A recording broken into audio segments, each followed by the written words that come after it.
Showtime. Oi, oi, Savaloi. Welcome to Flat Earth British. Double flat thumbs to infinity thrice with toast on. You're feeling fantastic? Good. Happy Flatterday to all. It's going to be a special show tonight. Let me just check my comms. And all my shit's good. So we're going to get funky tonight. We're going to get it on. We're going to have something a little bit special. Okay. Now, this Flatterday is the Flatterday before the Flat Earth British Holy Grail of the Great Reset Conference, which is next Saturday, in Birmingham land in England land. And it's going to be fantastic. Okay, so with all of that fantastic happening, I thought it would be a good idea today, actually, if we were to have just a fantastic and magical experience. And what I actually thought today is we could more of a celebration, if you like, guys, a celebration of truth, celebration of the veil lifting and the illusion evaporating before our very eyes, and a celebration of the truthers, the people out there that risked all, spoke their truth, went on YouTube and changed the world. So we're going to have some of them along a little bit later, okay, guys? And we're going to have a fantastic show. So buckle in. So ahead of that, though, I'm going to do a quick presentation. It will be rapid fire to get through all that information. So in about an hour's time, I guess 10 o'clock GMT, we're going to have some guests and see how this shit goes down. Okay, so we've got some fantastic guests. We're going to have who made a song specially exclusive for the conference, excuse me, is Alex, who is conspiracy music guru. I called him Mystic Guru earlier. He prompted me on it, but I'm shit-faced. So he's going to pop in. Okay, so that was going to be fantastic. Alex and Campbell, if he's still awake in Australia land or hasn't fallen off the edge, okay, he will pop in. And David Weiss, he might pop in. We'll meet David Weiss. Yeah, I know. Wow, eh? And Roxanne Glenn. And Rich, who is 07 at Ocean11, who's in the chat right now. Is that fantastic? Okay, so that is my plan for today. Epicness, flatasticness, and basically historical moments. So if you all to remember, okay? Nothing is rehearsed or anything. This is completely add-on and out of my brain about 4 hours ago. So it's going to be groovy, okay, guys? So big shout first to Melich and Paulette. Hey, sister, what's going on? Epic to see you. I can't see you, but just make believe I can see you. So let's give a few of you shouts. I will rapid fire into this subject now, which is some anomalous questions concerning what looks like the devastation of France in the mid 1800s, just like America, which we'll look into. All will be explained. Carrie, good to see you. Fanny Blue, good to see you. And Alexa Allen. I think I'm cured, you know. I'm almost sane, and I think that I might be healing, which is ultimately good news. It's good to see you, my brother. Not seen Roxanne for ages. Yeah, I know. How epic is that? And Cheech is in the house. And I have Aries is in the house. Okay, I'm gonna calm down. Okay, I'm gonna take a chill pill. Okay. And I'm going to go all loosey-goosey as to keep calm and not going off in an erratic nature like I usually do, okay? I'm puffing you all out. See, that was considerate of me. And Daryl, good to see you. Martin, so yeah, actually, gratitude and love is what this post will be about. Gratitude to the truthers and love and appreciation to them and to the truth and for the fact that we're not one of them. Because how shit would that be? Yeah, if you was one of them. Oh, that would be epically crap. Fucking hell. 3 masks, walking into lampposts, all that caper. I don't know. April, good to see you. Enrique, good to see you. Hippie Shake. Andromeda. So please share this show out. It is a Flatterday show, and there will be some fabulous stuff happening later. Yeah, we may play a song. Hopefully, is it Andromeda or Andromeda? Yeah.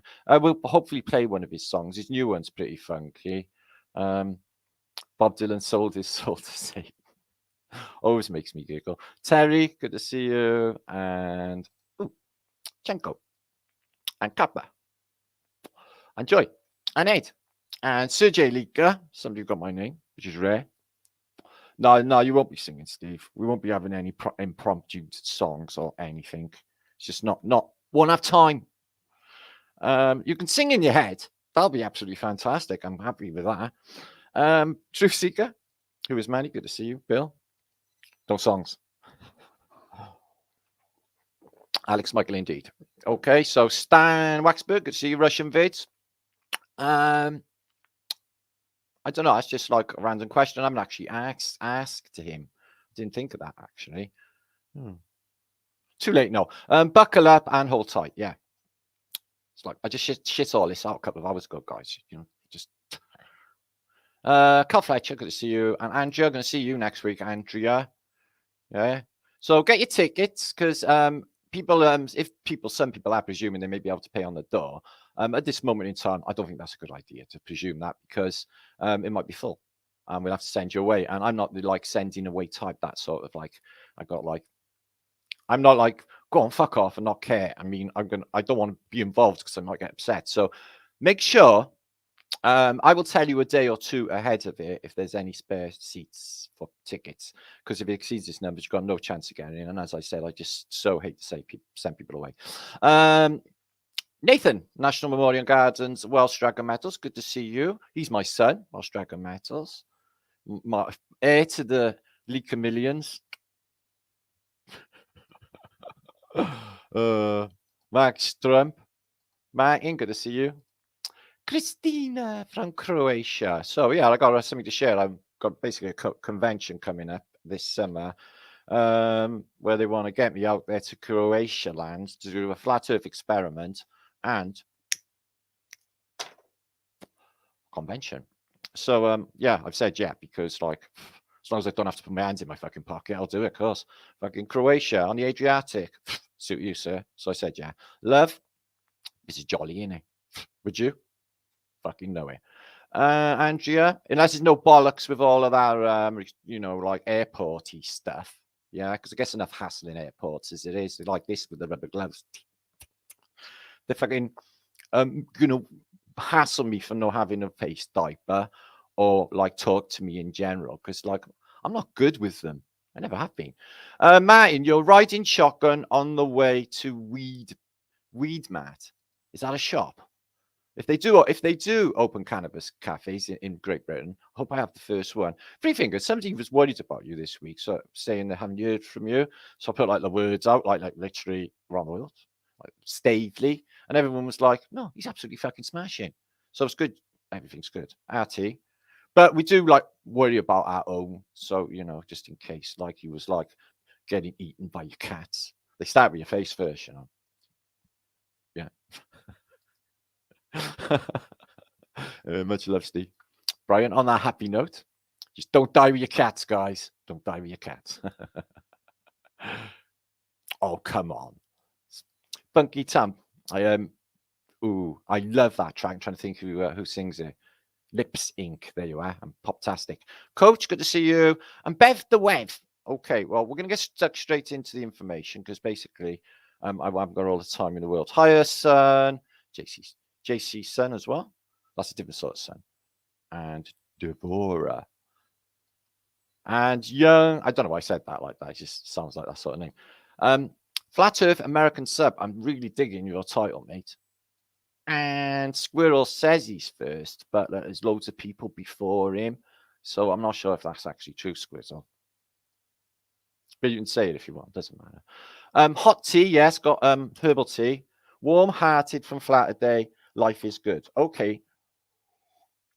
It's going to be fantastic anyway.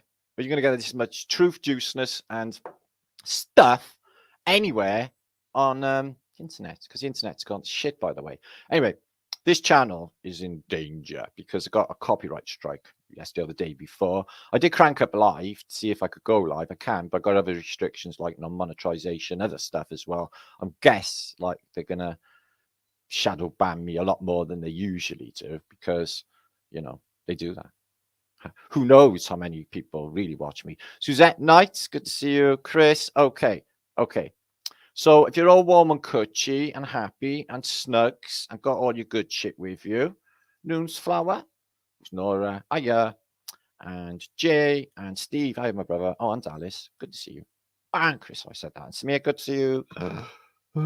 Capalocious. Jewish Shamara, yeah. All right. So I'm sorry, I actually mentioned that. Maybe I shouldn't have put that in your head if you're a cat owner now. You'd be worried, won't you? What if I die in the night? I'm facing now. They won't. Cats really love you. Couldn't give a fuck more. No, I'm sure they do love you. Dogs seem to love you, don't they? Rabbits definitely love you. They're lovely, they are. Well, I'm no expert on animal emotions. We can't really ask them how they're feeling. How you feeling, Rabbit? I fucking totally love you, Matt. Although I am getting that buzz. Okay. Now, let's get into the information. Please share this out. 400 of you just shit out of nowhere. Happy Flatterday to you all. We're going to have a fantastic show. In about an hour's time, I'm going to send a link out to loads and loads of guests. And whoever turns up is a plus. And we can just peel back their heads like this and see what's inside their Brians. See what's making them tick, okay? These truthers. Will that be good? Leave it to me, okay? Okay, now, presentation. Our first presentations, I found a really interesting picture. Let me just get the information on this, which has puzzled me. And it's something that I never actually knew, and it's quite a mind blow. And I'll tell you why now. Now, let me just share screen a moment. I'm going to fire through this, as I said, as quick as possible, humanly possible, because I got a lot to get through. Anyway, this image is what I'm talking about. Now, I thought, what am I looking at here? The buildings are really like weird and old and looks like some shit's going down. Okay. So what we're looking at here is one of the earliest photographs of Paris. It has obviously been altered and colorized, and you can see the streets are all blocked off with barriers. And what we're looking at here is something that I wasn't really aware of. First staring at it, I thought, oh, what? Is this the Franco-Prussian War? Well, it can't be.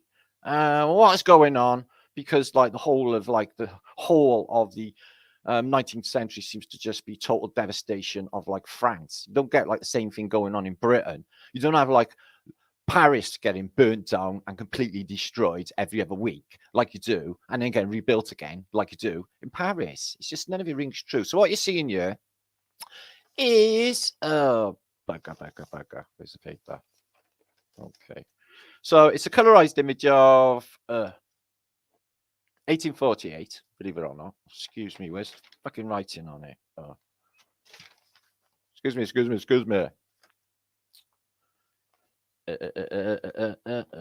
I got so many papers and I just left it all everywhere and can't find it.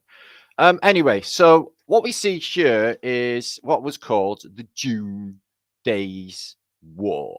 Okay, really early period, 1848, to have a photograph of it as well. You'd think if this was like, just that they took a photograph just that occasion, why didn't they take photographs of all of the most important occasions? Yeah, I know. Anyway, so it's an uprising again in Paris, and it happened between the 22nd and 24th of June, okay, of that year, and there was 10,000 casualties in 2 days. 10,000 people either injured or killed in the city of Paris, and then there's this big event. So I thought, oh, really? Well, 10,000 in 2 days. I tell you what, guys, you'd have to really get your kill on to kill. That's like First World War numbers. Plus, there was something really weird going on, I thought, with the state of the buildings. They're just so mucky and irregular, and I don't know what's going on. So I thought, well, that's really early for a photograph, and it's, some narrative I've never heard of. The narrative later then is 1871, and it's the Franco-Prussian War. Paris is destroyed, okay? The communards, etc. But it's bugging me. It's bugging me ceaselessly because the city keeps being destroyed, as I will show you in these photographs, and then they just like shit out of nowhere this stuff, like in the Hotel de Ville. So it's got a uprising in 1848 in the year that Chicago goes up. So all of the cities are going up in America, but it's happening in France too. Okay. And here it's supposed to be the Communards, and the Prussians supposed to be the Germans, and it's supposed to use cannonballs to do apocalyptic style devastation with just little balls or something. So I'm just getting the inkling that they show you photographs and they just tell you what it is. Look at the size of this architecture. It's the Franco-Prussian War of 1871. Melted buildings from little cannonballs. No, man, that just doesn't happen. I get they may have had shells in this period, but what? Getting rid of an empire or hiding it? So, yeah. So Paris is destroyed. It's constant uprising. All of this after, I guess, in the French Revolution, and then you got like 100 years of the city being destroyed and then magically appearing again. I guess in this is the entrenchments and defenses for 1871 Franco-Prussian War, and all of these big, huge buildings hollow. The insides are all missing. Cannonballs did that. What did they do? Go over the roof and just explode the inside and left all of the facade. Wow, that's some magic going on right there. See it for all of these big Italian buildings. The mud flooders, the gutted inside, the roof's obviously burned off, but the facade is completely fine. Nothing's going on. So that's not consistent with just gunnery. Not even shell fire. Some of the building would disappear, especially the facade. But the interiors are gone with heat. With heat. This sort of heat that melts stone. And then it exposes all of the columns. And what you see under the columns is a completely irregular, just mesh of stone, just normal box standard stone piled and then coated in this plaster or what have you to give it an illusion of, I don't know, a solid column. And the Hotel de Ville, all of these places completely destroyed. Look at the level of meltage, though. What kind of heat does that? Not cannonball heat, surely. So all of America is getting torched in a similar sort of style and fashion. It looks similar, with the melted stuff and the bricklets. And I'm finding it's the same narrative for Paris. And then boom. So what I can't get my head around either is while all this devastation is going on, like the Franco-Prussian War, right, at this particular time, right, there's also standing in the city of Paris expositions. So like, they just magically don't get touched or just miss bombs, or they just don't mention, like, oh, they just got miraculously missed by everything because they exist, which I'll show you now. So yeah, beautiful architecture in Paris, but yeah, thousands of buildings gutted, a military presence, or just the guns. You can't see any people whatsoever. So apparently during this Franco-Prussian War, the people of Paris were in siege and they were reduced to eating cats and dogs. Okay. And they still managed to build all that cool shit like the expositions that are attributed to being actually built around this time. Okay. As you can see, big military presence, cannon, these little beady weedy little cannons. See them? Oh, they're hollow in these buildings, no problem. Yeah, fantastic. So you get the idea. Paris had an insurrection. Everything was sort of damaged, destroyed. Okay. And the Greco-Romano world. I noticed that's sort of untouched outside as well. That one looks like it's had just some heat just hit it. What kind of cannonball would do that? Because cannonballs just like work with kinetic energy. They're not like explosive. They just like impact and spark and explode, but they don't do that. Mean shells then. So okay, Franco-Prussian War, highly fucked upness for Paris. Okay, you get the picture. Also in a little time just before that. And I'll share this with you. This is a catalogue of photographs of 1871, which will show you the style of devastation, which looks like the American cities. This looks like, 1915 rather than 80 years before, whatever.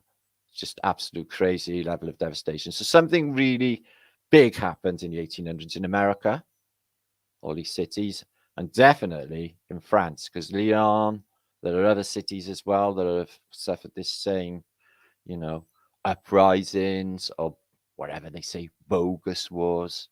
But you can see the architecture is just outstanding. But so is the devastation. Roads clear, trees are all right. Some war, sheesh. Anyway, so I share that with you, give you an idea if you're not familiar with this period. So definitely off of it all. Strasbourg, exactly the same thing. They had one a year before, 1870. Okay, and Strasbourg was like, I guess you could say, superior architecture, which we have covered. But then it got mincemeated the same a year before. So it's like, you know, each year that goes by, a different city gets completely destroyed in one form or another. And they give us a picture and they give us a narrative because, as we know, all is lies and all the history is lies. So they're just making it up for whatever we're looking at.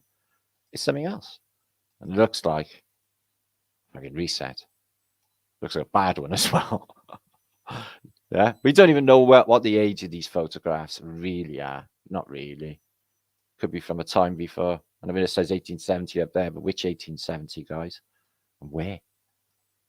But again, with the melting, incredible heat. Even they're blackened. What does that?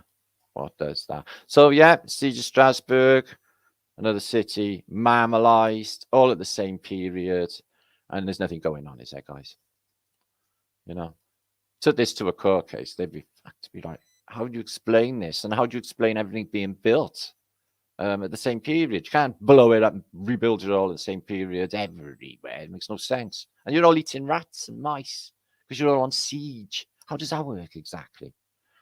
Too many questions. The same thing went on in America as went on in France. Resetage. And then they tell you they built the Great Expositions. You've got photographs of the Eiffel Tower going up and a massive narrative and enough shit pushing it that this went up. And a set of these photographs have been being built a little bit at a time. They're all over the internet. Are they real? I don't think so. You know, this was built exactly the same time. Okay. The track deal, I can't even say it, but it's part of the Paris Exposition. And they had like, I guess, a little zoo park outside. So that was built around the same time. It looks ancient to me. I know it's a black and white grainy photograph, but this stuff's like established and buried, you know, front door and all of the bushes going on. And it looks like proper old. So I'm digging that it was there before and they're lying about the expositions, the Paris Expositions. And yeah, Paris just miraculously, as Paris Opera House, appears out of all of these devastations over and over and over again. Just like Chicago. That's another one that freaks your heads out because it doesn't make any sense, you see. How they can just like be destroyed, rebuilt, destroyed, and on all this old architecture. So these I'm on about. Yeah, that's definitely real because it's a photograph. But guys, the more I look at them, all of this stuff going in the background, it's always hazy and it's always like distorted. And I just think that the thing was there before. I really do. And these places, like the Paris Exposition, these things, white cities, lunar parks, everywhere in the world, I think a lot of them were there. Like this. Look at this. What a world that would have been. The world went before us, probably just rubbing our noses in it, just saying, look how beautiful it was. And now look what you got. Absolutely stunning. So there's that building I just showed you with the elephant outside in its glory. Again, it looks really weathered and old for a building that's supposed to be built for a part of the Paris Exposition. The earlier one, the 1870s. In the 1870s, exactly the same period of time when the city's being destroyed. Well, I can't get my head around it. They're eating rats, eating dogs, cities being destroyed, and it built in all this fantastic architecture, all at the same time. Just like Chicago, just like Boston, just like San Francisco. San Francisco gets completely destroyed and shits out the biggest exposition, the Pan Pacific Exposition, the biggest one yet, out of nowhere. within 9 years. So dig. They've rebuilt the entire city and the biggest exposition on Earth all in 9 years. It's like, well, but there was no city. How there was. Don't even think about it, because it wreck your Brian if you actually do think about it, because it makes little sense, any of it. I think they're covering up an older world. And there's the technology that was once on the Eiffel Tower. And then it had a terrible fire. You know the way steel has fires all the time. And then that disappeared then in the 1930s. So how big is it? Sometimes people look like dots underneath, and in other times they look really big. I know it's perspective and that, but I've looked at so many. Is it big? Is it little? How many of them are there? State show Earth, though, isn't it? So what can we trust on when they've been giving us all these photographs and people get that information from Wikipedia? God help us. See what I mean? How big are they? I don't know. They just look bigger. It looks like they should be a lot smaller, because I look at some of the modern photographs of under the Eiffel Tower. Not to segue too much, but wow, what's going on there? They really do look a lot smaller. So, Shanzamar, Parrot and us, look at that. Can you imagine walking down there, glittering city? Yeah, knocked it all down and put up shit everywhere. All of these expositions explain that. Look at the thumbnail for my video. Yeah, that's the banks of the River Seine. Not one of those buildings exists today.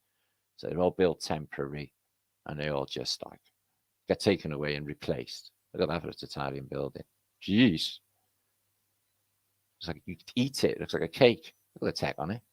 Anyway, I'm going to get carried away. I'm going to definitely just move on. So, yeah, questions there about all of these fires, America and Paris, etc. Is it just doesn't ring true. I don't know what's going on. And then at exactly the same time as that insurrection, the Franco-Prussian War, yeah, same time, same year, they're managing to build this stuff.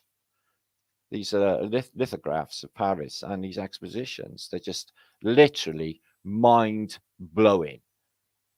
Yeah, at the same time, apparently. So, yeah, whatever. And they're full of classical art. The best quality classical art. I think they are what they captured from a previous civilization. Look at him. He's evil looking. As long as he's not going to be unpleasant to them pigeons. My son is nurturing a fledgling pigeon who's was like going to get eaten today. So he's saving it. So, yeah. So they're building all this groovy stuff at the same time as being destroyed. Is weird in the extreme. So anyway, we're going to... and all this stuff they built, apparently. That's supposed to be a lithograph, but I suspect it's some sort of photographic process. I really do. I don't care how accomplished this etcher or this artist was. That's just looks like a photograph. So that's all you should be now. All loosey-goosey, relaxed. Listening to Flat Earth British.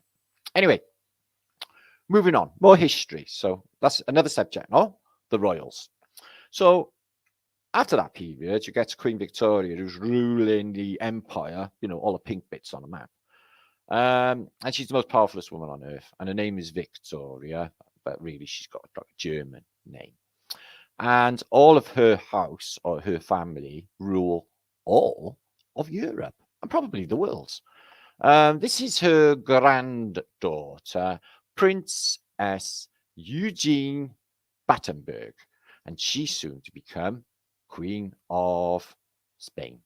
That's right, Spain. So like Spain and Germany and Russia and pretty much everywhere was ruled by one of Queen Victoria's Sproggages. She's there apparently to go and see her grandmother, grieving, that's why they're all in the black, over the death of another Battenberg, yeah, her father. She's like, he was lovely, we'll have to name a cake after him, which they did, by the way. Right, colour photographs of antiquity or history, and this guy's pure fucking lucky. I would feel so tough, right, if I had that gun. Yeah, that's a proper gun, isn't it? Yeah, that's going to mince meat like anything. So he looks like he's like, don't fuck with me. I got a big gun like that. So this serial killer looks like a serial killer, doesn't he? I don't want to just, judge people by the way they look. He might not be a psychopathic serial killer. He might be really nice. But he looks like a psychopathic serial killer. Do you know who he is? It's fucking Tito, innit? President Tito.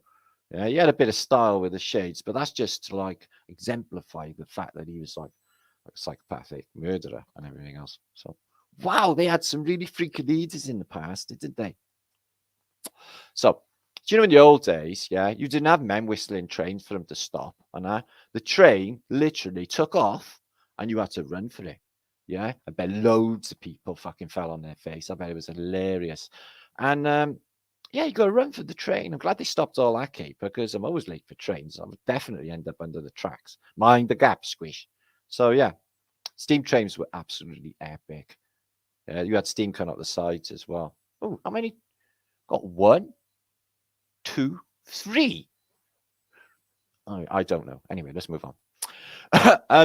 I don't even know if this Tesla image is real, It's just like he's showing off, like I'm sitting in the middle of my big Faraday fucking cage, reading a paper, and somebody up by here is taking a photograph of me because, like, I'm not scared. Nothing's going to happen to me because of all my electric. It's like too convenient. But yeah, he could be sat there. Yeah.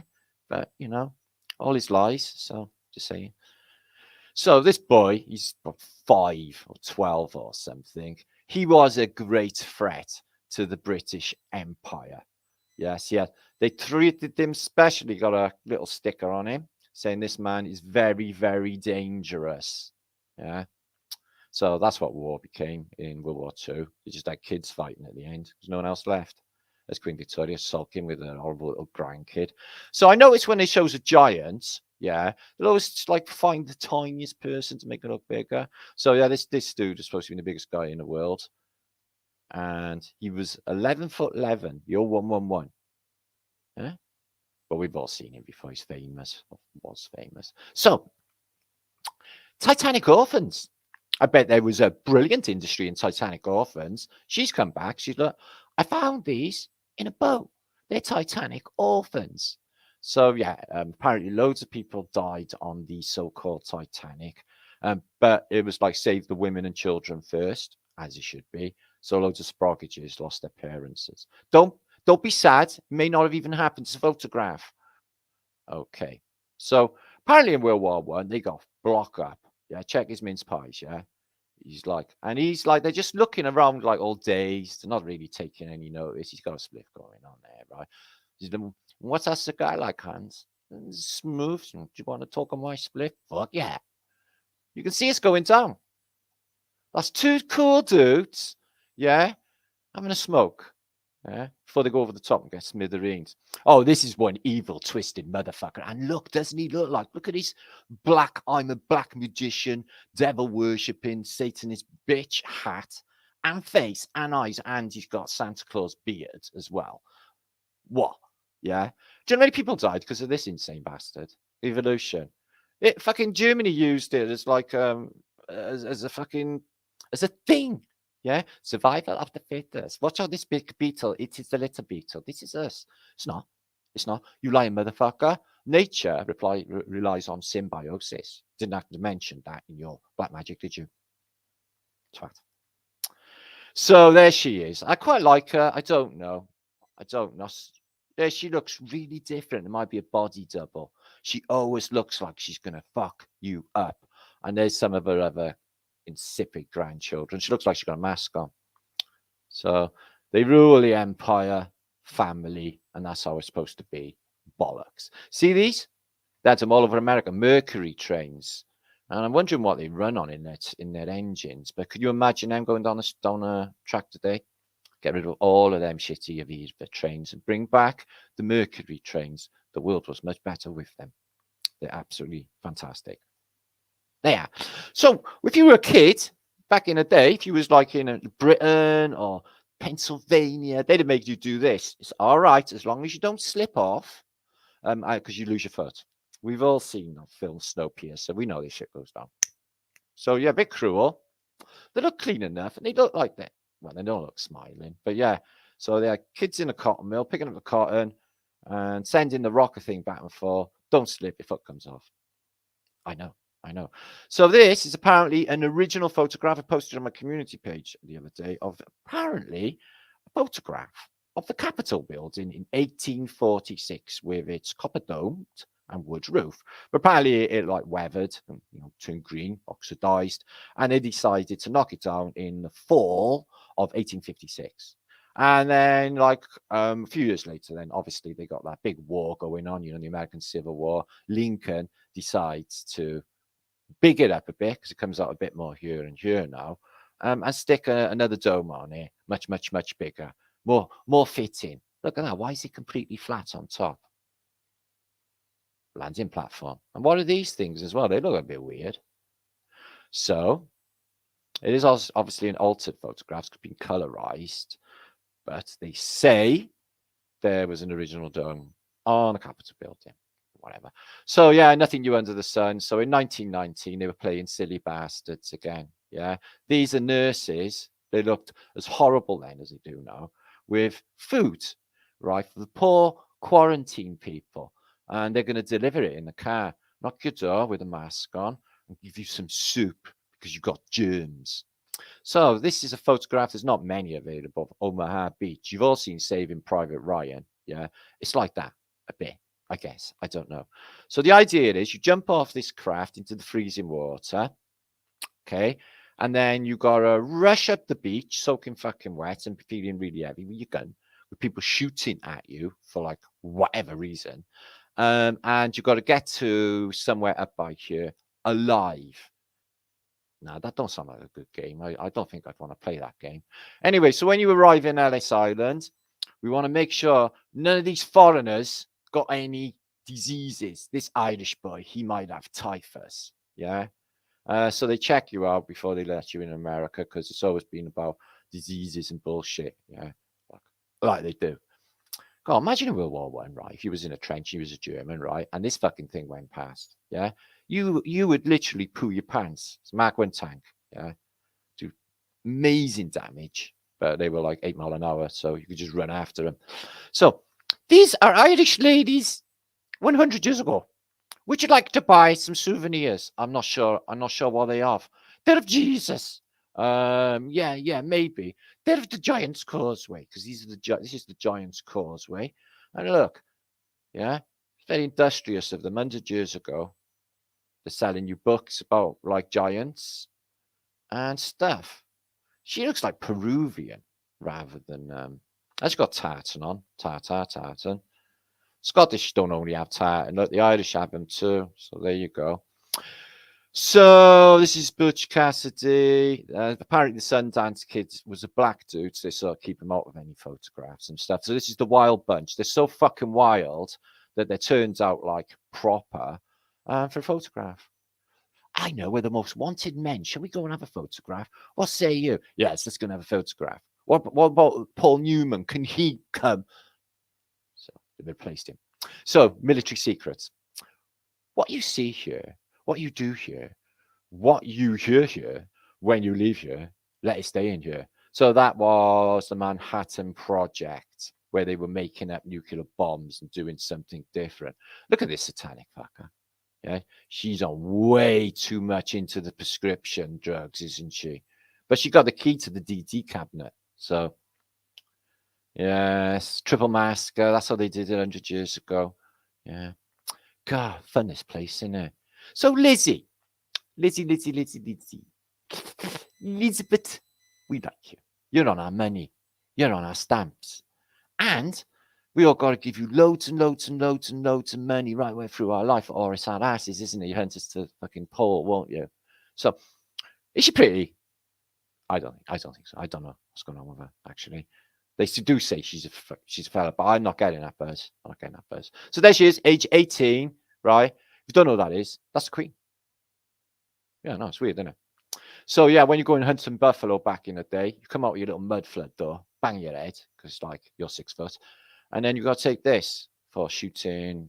Oh, it doesn't matter. Okay. This is a psychopath. Is that Nicholas II? His last ever spooky photograph. He's been kidnapped by the Bolsheviks, and he's in a lodge thing, and he said to his guard, he said, "Can I go out for a cigarette and have a little mosey around the woods?" She was like, "Sure," or whatever they say in Russian.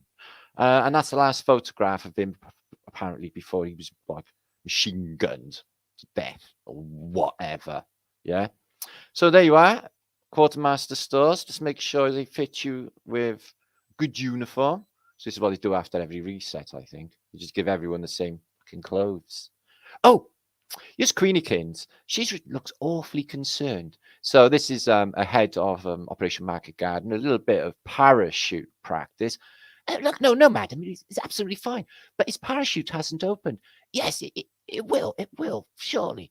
You can see it. You even know what he sounds like, don't you? Yeah, because it's like wartime. So she looks genuinely concerned. Don't worry about it. These guys are trained, man. They land on their feet. There she is, World War II, when she was a soldier engineer. Yeah, I bet, right? I bet she could be a bastard of a driver. I bet she's like, "Do you mind getting out the fucking way?" and stuff like that on muddy roads in the war. Yeah, I reckon she could proper go psycho. So this is me sucking up to the Queen to try and survive longer. So there you go. When you were a young man in the 40s, you get to have a tank, yeah, and you get to just go through mincemeated towns, firing shit, and having a brilliant time. These are an old couple from apparently the Victorian era. This guy, yeah, he don't look human. He's scary. He's got a medal because he was alive, okay, in the Napoleonic Wars. And we got a photograph of him, size of his hands. Saw them people he strangled when he was in the Battle of the Peninsula, which he took part on. I'm not saying he did. He might have been a really nice guy. Let's check her out. Don't know. I'm not going to say anything about her. She looks too hard. So yeah, World War I tank coverings is chainmail. I guess it keeps the flak out of your face, but it could be for something else like electromagnetic technologies or something as well. So there she is again, right? With all of her grandchildren. The only time this photograph was taken with all of the grandchildren in one go. There's about 9 kings there. There's like Wilhelm and George and Mary and another load of who gives a fuckers. Yeah. So do you know what? Do you know if you were in Sweden? Because I know a Sweden. Swedish flag in the background. They've sort of got around like this. Obviously, he's fixing I think telephone cables, but wouldn't that be a quite a snazzy way of getting around? It's high up, I admit, but wow, I think that's good. I'd do it anyway. Yeah. You are happy days in the war. Use the finish, boys. Just come back after killing a million Russians. Celebration time. War must be hell. Yeah. Look at this. Now, don't laugh. That's cruel laughing at babies. Okay. And she looks just like her grandma. What the hell is going on with his coat? Jesus. He looks really proper weird and haunty. It's like, she doesn't look happy at all, does she? It's like, God could have given me a beautiful baby. Look at her. She's smiling and impressed. She's probably thinking, fuck me, what an ugly kid. Oh no, it's cute. I'm not being horrible. So this is a bit of predictive programming ahead of World War II. Is get another fool with a little Hitler mustache. The only 2 in reality. And this is one of his films. Oh, I thought it was a 33. He's a number 23. But still, psyop, part of it. World War II. Getting the people out of this little Dutch town before they erase it off the face of the earth, like they do. Yeah, which is what you do. So these were 9-penny coffins in Victorian era because everyone was dropping like flies with cholera and all these epidemics, Rona and whatever. I don't even care. But they're trying them out. Besides, so I think he's actually dead. But these were mass produced because You know, considering the population exploded in the 1800s and everyone was dying at the same time. I wonder where it balanced in the middle. I don't know. That's a nice colorized image. Mint. Little kid running down the street, late to school. No cars, obviously. They built this bloody big mud-flooded world, though. Look at that. Door there, halfway. I know these massive buildings, but they do have a steam train going down the road. Don't know, it doesn't fit. The buildings just doesn't fit with horse and cart in my Brian. Just doesn't work. Just doesn't look the same. This is technological. This is, you know, fucking Bronze Age. Is it me, right? Is it me? Or does Yuri Gagarin have like a resemblance to Neil Armstrong? They wouldn't do that, would they? They wouldn't use like Yuri Gagarin and do that like I'm the first man in space caper. Yeah. Give him a little touch up, fucking facelift, and then bang him in as Neil Armstrong a little bit later, like, you know, the actors. Because it is a striking resemblance, you have to admit. And he is like, if he closed his mouth, you know, he could pass for Neil Armstrong. They took him everywhere, every school, everywhere, pushing that space shit. That's all he did. He was a spaceship pusher. Yeah. Bubbles, space bubbles. A couple more shots of pictures, and then I'm going to invite some guests round. How many we got? 600 of you watching. Super fantastic. Great. Okay, you getting ready? Okay, I'm going to have a little tiny break, give a few of you shouts, and I'm going to get some guests in and see how that goes down. So Madame Tussauds is weird and spooky. Not only do they look like the actual human heads that have probably been severed, some guys take a photograph of them as well. But look at that. It's like looking straight in their eyes. I bet they're having a conversation. What would you talk about? It's like, do you get ghost pains in your body? See this woman? Yeah, she's holy. Do you know how I know? Well, she got all that light shit going on around her, guys. Check it out. I don't think this is a photograph error. Either that woman, yeah, she proper lit up, yeah, or like they might have just added it to make it look like she's proper lit up. But I like to believe that she's proper lit up and she got an aura going on. I might be wrong though. So, use of this bit of technology, the Eiffel Tower, and as you can see here, in the First World War, looks like HARP, because it probably is, but it's wireless communications gear for the First World War, set up next to it, because it's a big aerial. So when you're there again in the Franco-Prussian War in Paris, to protect the city, what you must do is you must point your cannons to the city to protect it. Yes, that makes sense. Okay. Yeah. And there's the world that went before us. Any signs of this, they covered it over with wood and like signs like pound stretcher or something like that. You find underneath it's beautiful. So check this out for a bit of wicked geometry. Don't fall in. Don't fall in. Yeah, somebody made the effort to make that. Beautiful and beautiful color. Now, I've been thinking about this dog probably too much now. Why is this dog so cute? And why would God make something so cute? Look at his, hang on, look at his paws. All right, yeah. So I think we should have a vote whether this is probably like one of the cutest dogs like ever. Looks like a little teddy bear.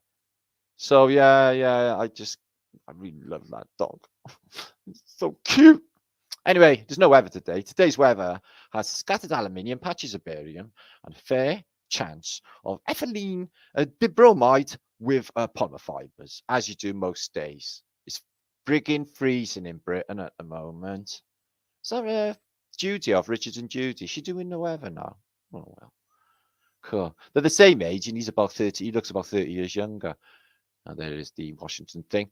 Look at this. Blue tap micro dots. Do you know what this means? It means a fuck ton of people are going to get ripped off in Glastonbury this year. Micro dots. So don't worry if you're young. They were a thing that were around years ago. So Faroe Islands is interesting. I was looking at some pictures of Faroe Islands because of where it is. You know, it's northern remote island. Look at that river. Comes round. And like this has just been ripped away. So it's like elevated water here and the sea's down there. Don't think I've actually seen that feature before. Pretty funky. And the Faroe Islands is something I should know more about. I have to look into it because it's beautiful. It's got things like this. which for my Brian looked like 4 big pyramids. I might be wrong. What say you? I know. So, and their location as well. So, I think this is one of the last images. So, in the late 1800s, everyone ended up in workhouses, if you never had any money, or these places. And all of these people are around the same age. They look identical. They could all be relatives. Yeah. And they're all like, they're all fucked. And these were the arrivals. These were the arrivals. Right. This is a question for the fellas, maybe some women. Right. Which one? No, she's normal height, isn't she? She's bloody tall, isn't she? But look at Smiley up there. Yeah. Don't know. I'd have to have a deeper think about all that. Don't know. What do you think? Oh, I don't know. And there's that insurrection or that uprising. 10,000 killed in 10 days. In 2 days. Where's all the bodies? Where's the people, in fact? In fact, where's any of it? More like everyone in that place got killed by the look of it. Look at these buildings all shattered. Is that an electric light bulb? Might be reflection. So these are the Union soldiers saying, look at the size of our shiny gun. If we had a war, we would use it. That gun don't even look like it's ever been used. And yeah, you would need that many men to like load it and fire it at no one in particular. But this is a mind blow, guess me. So these are the lock gates halfway through the Panama Canal. How did they get all that concrete to the middle of the jungle?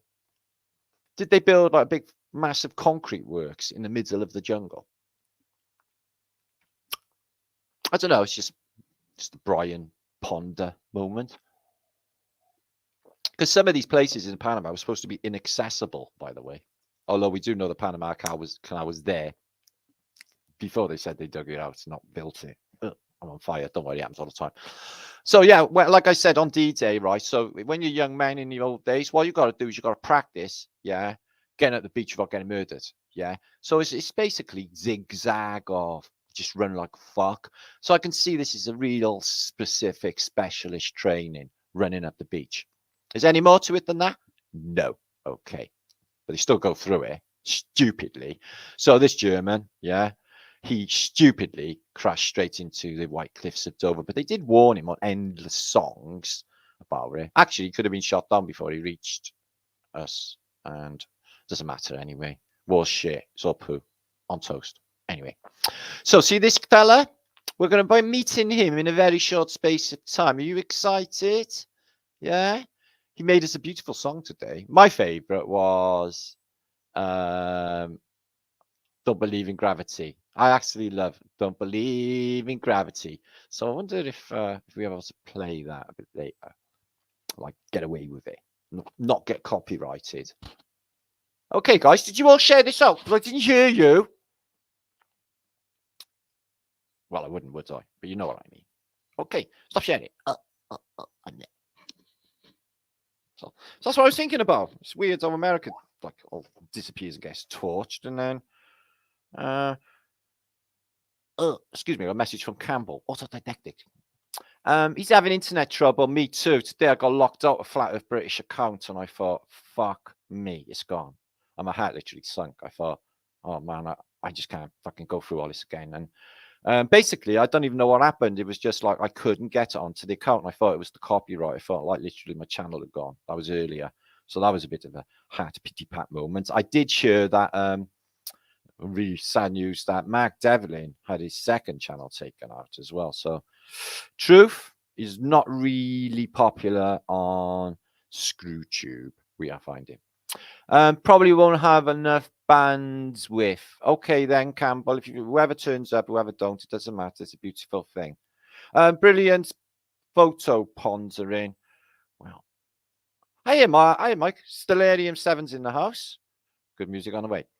I've done like 5 hours of British this week, and I've presented like literally probably about 1,000 images. Like no, I have.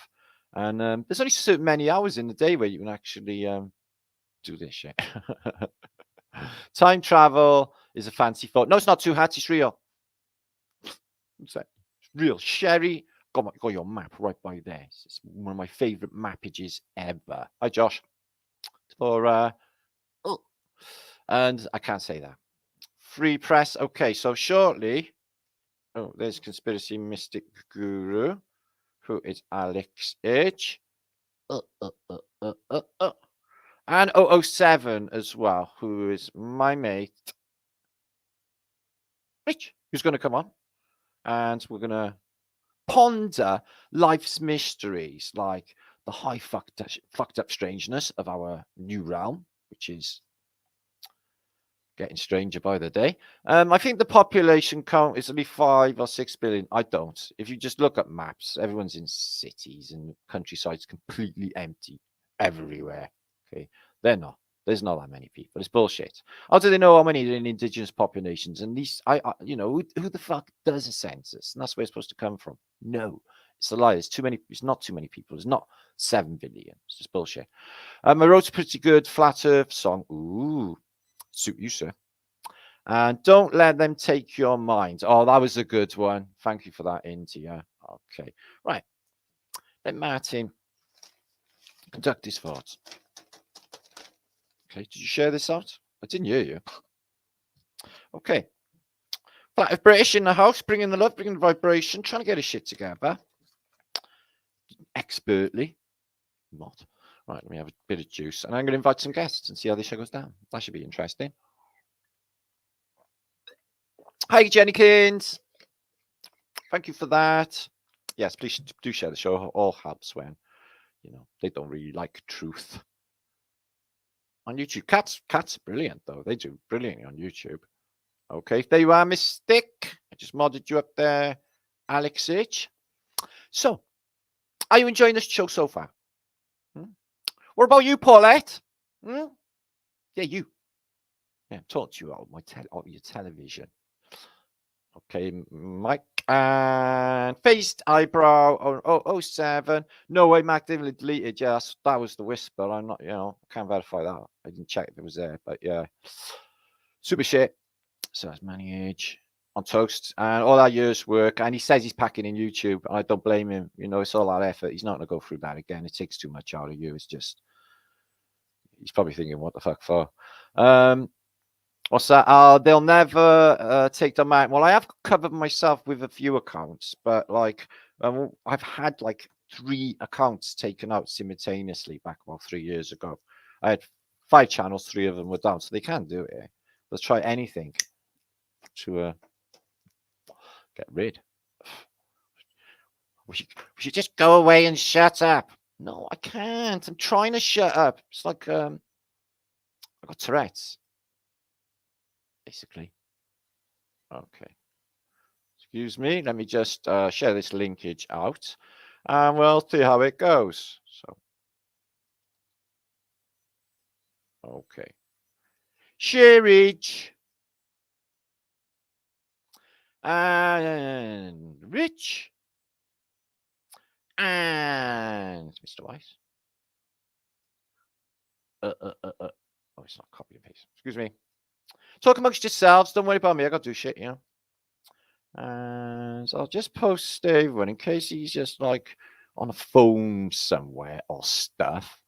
And Alex, who is in the chat right now, check your emails, Alex, and you will see a linkage. Okay, I think I pulled that off. Who knows? So how many people? Oh, I don't know. A few. I don't know how many they show on the screen. Now, let's see what happens now. Let's see what magic can happen. So, what's the next saying? Oh, excuse me. Oh, thank you, Romanian Bear. American tax people are going to absolutely love that. Thanks, Vivinus. Right, Alexa Allen, what's she saying? Enjoying. Thank you. Oh, you're welcome. Lime horizontalisness. That's the best place to be. Yeah. A warm, cushy, nice cup of cocoa, Flat Earth British, or friendly like. Durf is in the house. Sorry, should be in the house. See you next week, Michael. Hi, Michael Stones. All right, cool. See you there, matey. And here's Durfage, who's David Weiss. Yeah. conform master at Flat Earth, don't you know? Yeah. Son of a Zodiac app. Man. So who have we got here? Add to the stream. It's Michael. Oh, excuse me. Let me get rid of that. Here's Alex Edge. Hello, mate. Hello. How are they hanging? How are they hanging then, Alex? All right, mate. No, you're not Brummie, are you? You're Cardiff. You're Welsh, right? Yeah, I'm Welsh, mate. Yeah, it's just because I've been doing these Brummie accents for your video, you see. I can do Brummie accents. I pulls it off brilliant. Yeah. It's not a great accent, is it? Let's be honest. Well, no, if you're in Birmingham, they don't actually talk in a Birmingham accent because it's considered common. So, but I love the Birmingham accent. You just don't find that many people talking with it in Birmingham. It's crazy. Yeah. How are you, man? All right. Yeah, thanks. Super fantastic. Getting things organized for the conference, which is a week away. Blimey. Other stuff happening, just chaos of truther life. So it is the price to pay for authenticity, my friend. So that's what I thought I'd do. I thought we'd have a celebration, really, Alex, of truth and the truthers themselves, because you know it's quite moving actually when you think about it. You know what people actually do. You'll find your own forte. You're talented with music, get the words out, the truths out there, waking people up, and you know it takes some kahunas because not a lot of people are like want to do it because it's a lot. There's not a lot of musicians doing it, which is sad to see, really. I wish there was a lot more conscious music out there. There's a lot of conscious hip hop and that sort of stuff and reggae, but a lot of it gets censored. You know, even the 432 stuff is getting censored now. I had an experience where I was releasing songs on iTunes, and I would put in the title of the release 432 hertz, and they would email back and say, "I'm sorry, you are not allowed to put 432 hertz in the title of the song. Some of our platforms do not allow that." So they're even censoring words like 432 hertz and binaural and frequency and all that sort of stuff. So it's mental, mate. It's mental. Yeah, it's criminal. I'm getting all my music. My friends just basically puts it through this machine and turns it into all 432. So, and do you know what? It sounds like it's supposed to sound. Yeah, it really does. You know, all the old Dire Straits stuff. You know, you name it. You give it all the old stuff. There's something to it. There's no one. You know, no one can tell me that there's not anything to it because I've done my own scientific experiment, if you like. Because I made an album, this one, True Solfeggio. That's like got all embedded. Solfeggio frequencies in it, and I sort of did my own scientific experiments by making it. I knew there was something to it, but when I put it out there, the feedback I got from it, and people were having spiritual experience, and that people. So there's absolutely something to it. So I've done my own scientific tests. I've done a repeatable, testable, observable experiment, and I don't know how many of them albums I've sold. Probably a few thousand now, and I've gauged the feedback, and I've kept a lot of the feedback, and people are saying that they suffer with pent up stress and anger, and it just seems to release when they listen to a certain track or a certain frequency. So that 432 thing, man, is just. I mean, when you started seeing names like Rockefeller like funding it and that, you just go, "That's it. That's all I need to know, man." You know? Yeah, man. Yeah. That's all I try to listen to is 432. But yeah, I know what you mean about that. Like, you know, like you said, a religious experience. Sometimes with some of my favorite tracks, you can feel it flowing through you. Where you don't with the normal one. But in the 1950s, didn't they get rid of 432 and put it to 555, something like that? They put it to 440 in the 50s. Yeah. There was like an international music conference where they set the keynote music standard to 440, which is very curious. And they was even changing, the town, the bells that you see in towns and that. They even replaced all the bells and made them specifically to resonate at 440. That's a bit curious as well, right? Yeah. So I'd see 440 hertz as like the fluoride of the music industry. You can drink it, you can enjoy it, it will quench your thirst. Because a lot of people say, well, I listen to 440 music all the time and I love it, and it doesn't feel bad to me. But yeah, it's like fluoride. You can drink the water, and it will quench your thirst and you'll enjoy it. But what's it doing on the inside? Cymatics is a clue for that. What's going on biologically? Yeah, on a cellular level. Yeah, exactly.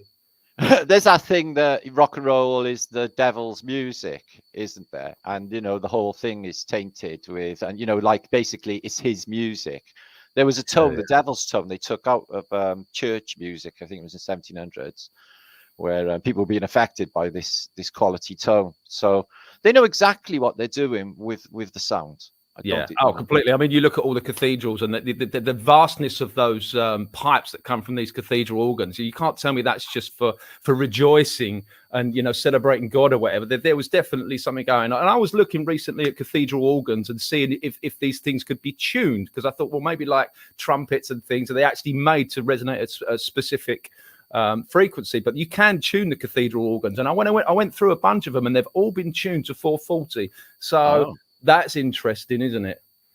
Yeah, no, I have studied some myself. You know, I go to a lot of churches, and I see what you mean. Yeah, but you just see the organ or the harpsichords or these sort of instruments underneath these organs, and I'm wondering if there was something else there originally with these pipes. You know, what are we looking at? They're pipes bundled together. They give off a resonation, a sound. They look like facets. This is the technology, vibrational technology. I think it was a lot more than it, you know. It's a tiny bit now compared to what it used to be. When I've even seen some cathedrals where they've got certain like foot markers where the individual has to stand to get that perfect resonance. It's bouncing off of those domes or whatever. Yeah, they do that. Yeah, that's true. So what kind of experience would the individual be experienced there when they're in that exact place, and get, you know, what kind of spiritual experience is going on there? So that's what's going with. Is it a healing experience? Is it a spiritual experience? But it's like, stand here. It's like those COVID stickers, you know, you've got to stand here, and, you know, that's the best place to experience that kind of resonance. So I would love to go to a cathedral and have that organ blasting out at 432 hertz and stand in the right correct place and see what happens, you know, at a certain volume. So that's really fascinating to me. It really is. Yeah, I never actually thought of that, but there are these sweet spots. You can do them in your room with your sister, and they definitely do it in a church. Yeah, imagine what that would do. I wonder. Well, you know, you go into the, you know, to the altar to altar, and then you go under the spire to be maybe inspired. I mean, it could be a healing technology. You know, these could have been some sorts of hospitals, if you like, where you use resonation for healing, because this definitely heals people. No doubt. They've got to be called organs for a reason, right? Words have meaning. For your organs, right? Yeah, exactly. This is what it's for. So yeah, I included all that in my first book. Everything about that, actually. Concerning, that was my thing for a while. So your last song, Bob Dylan, "Sold His Soul to the Devil." I sold my soul to the devil. It's just got that. He sounds like a vacuum cleaner. He's really. So a lot of people are like, "Oh my God, you sound just like him," but it's so easy to do. It's just I think I think like they sell their souls like a proper contract. I think they do it to get that famous. I really do. Oh, well, he's admitted it. He's admitted it in an interview, isn't he? I mean, I use some of the things he said in the interview in the song, like, you know, I sold it to the chief commander. You know, in this realm, in a world we just don't see, you know, and my song magically written. He was like, it's not a seek freedom right kind of magic. It's a different kind of penetrating magic, you know. And it's like, that's freak. He's like admitting it there, right? So, they do admit it. Look at that film, Jennifer's Body. You ever seen that film? No. They're on about the killers, man. They had their killers, and the killers are called what? The Killers. Yeah. They make these people like do something, kill things, just to be like, you know, to just sell out that much, their soul that bad. And then the next thing you know, they got a shitty records, and then they're just like pushed by the music industry. Well, look at Dave Grohl. Look, I mean, he's in the headlines quite recently, isn't he? Look at what happened to the drummer. He likes to put a dress on, doesn't he? And look what he's just released a new film as well. Like it's like a comedy film called Studio 666. He's just released a fucking comedy movie called Studio. I never liked him. I never liked him from the first moment I set eyes on him. So there's a really good example of, you know, just you know, pushing these agendas. So look how many musicians against, you know, like they did that record. Did you see it? Grohl and Mick Jagger. Yeah, the Earth is flat and Bill Gates is in my bloodstream. That one, fucking hell. Yeah, so like these great, you know, these great musicians, like, and they're just coming. They're not great musicians. They're not. I know they're not, but in the paradigm, they're supposed to be like. This is how people like think that. That's the thing that winds me up the most when people put these people. They put these celebrities on a pedestal, like they've got their oozing talent, and they're not going really like Bob Dylan is a prime example. Couldn't sing, couldn't play. His harmonica playing was awful. And didn't he win the literary prize or something for? Didn't he won the Nobel Prize for literacy or something like that? No Bob Dylan in my collection. Good, fucking brilliant, fucking. His words were so nonsensical. you could just take what you want from his lyrics and make your own mind up. Really, I only know that Subterranean Homesick Blues. It's the only song I know. All I have is a shit. Yeah, he's. This is why I took David. the piss out of him. David, hey man, Flat Thumbs. Welcome What to is Flat. up? Welcome to going on, Flat man? British, David Weiss, the man himself. We are privileged. Thank you so much. Oh, please stop it. I just couldn't take enough of this voice, this mic, his voice. Oh, it's like straight in there taking the piss, dude. When I first heard you on the Flat Earth podcast, I genuinely thought you was a woman. Thank you. Oh, handsome man like that. Have you seen Paige? What's the matter with you? Yeah, She's he's just a punching, beard. She's just a beard.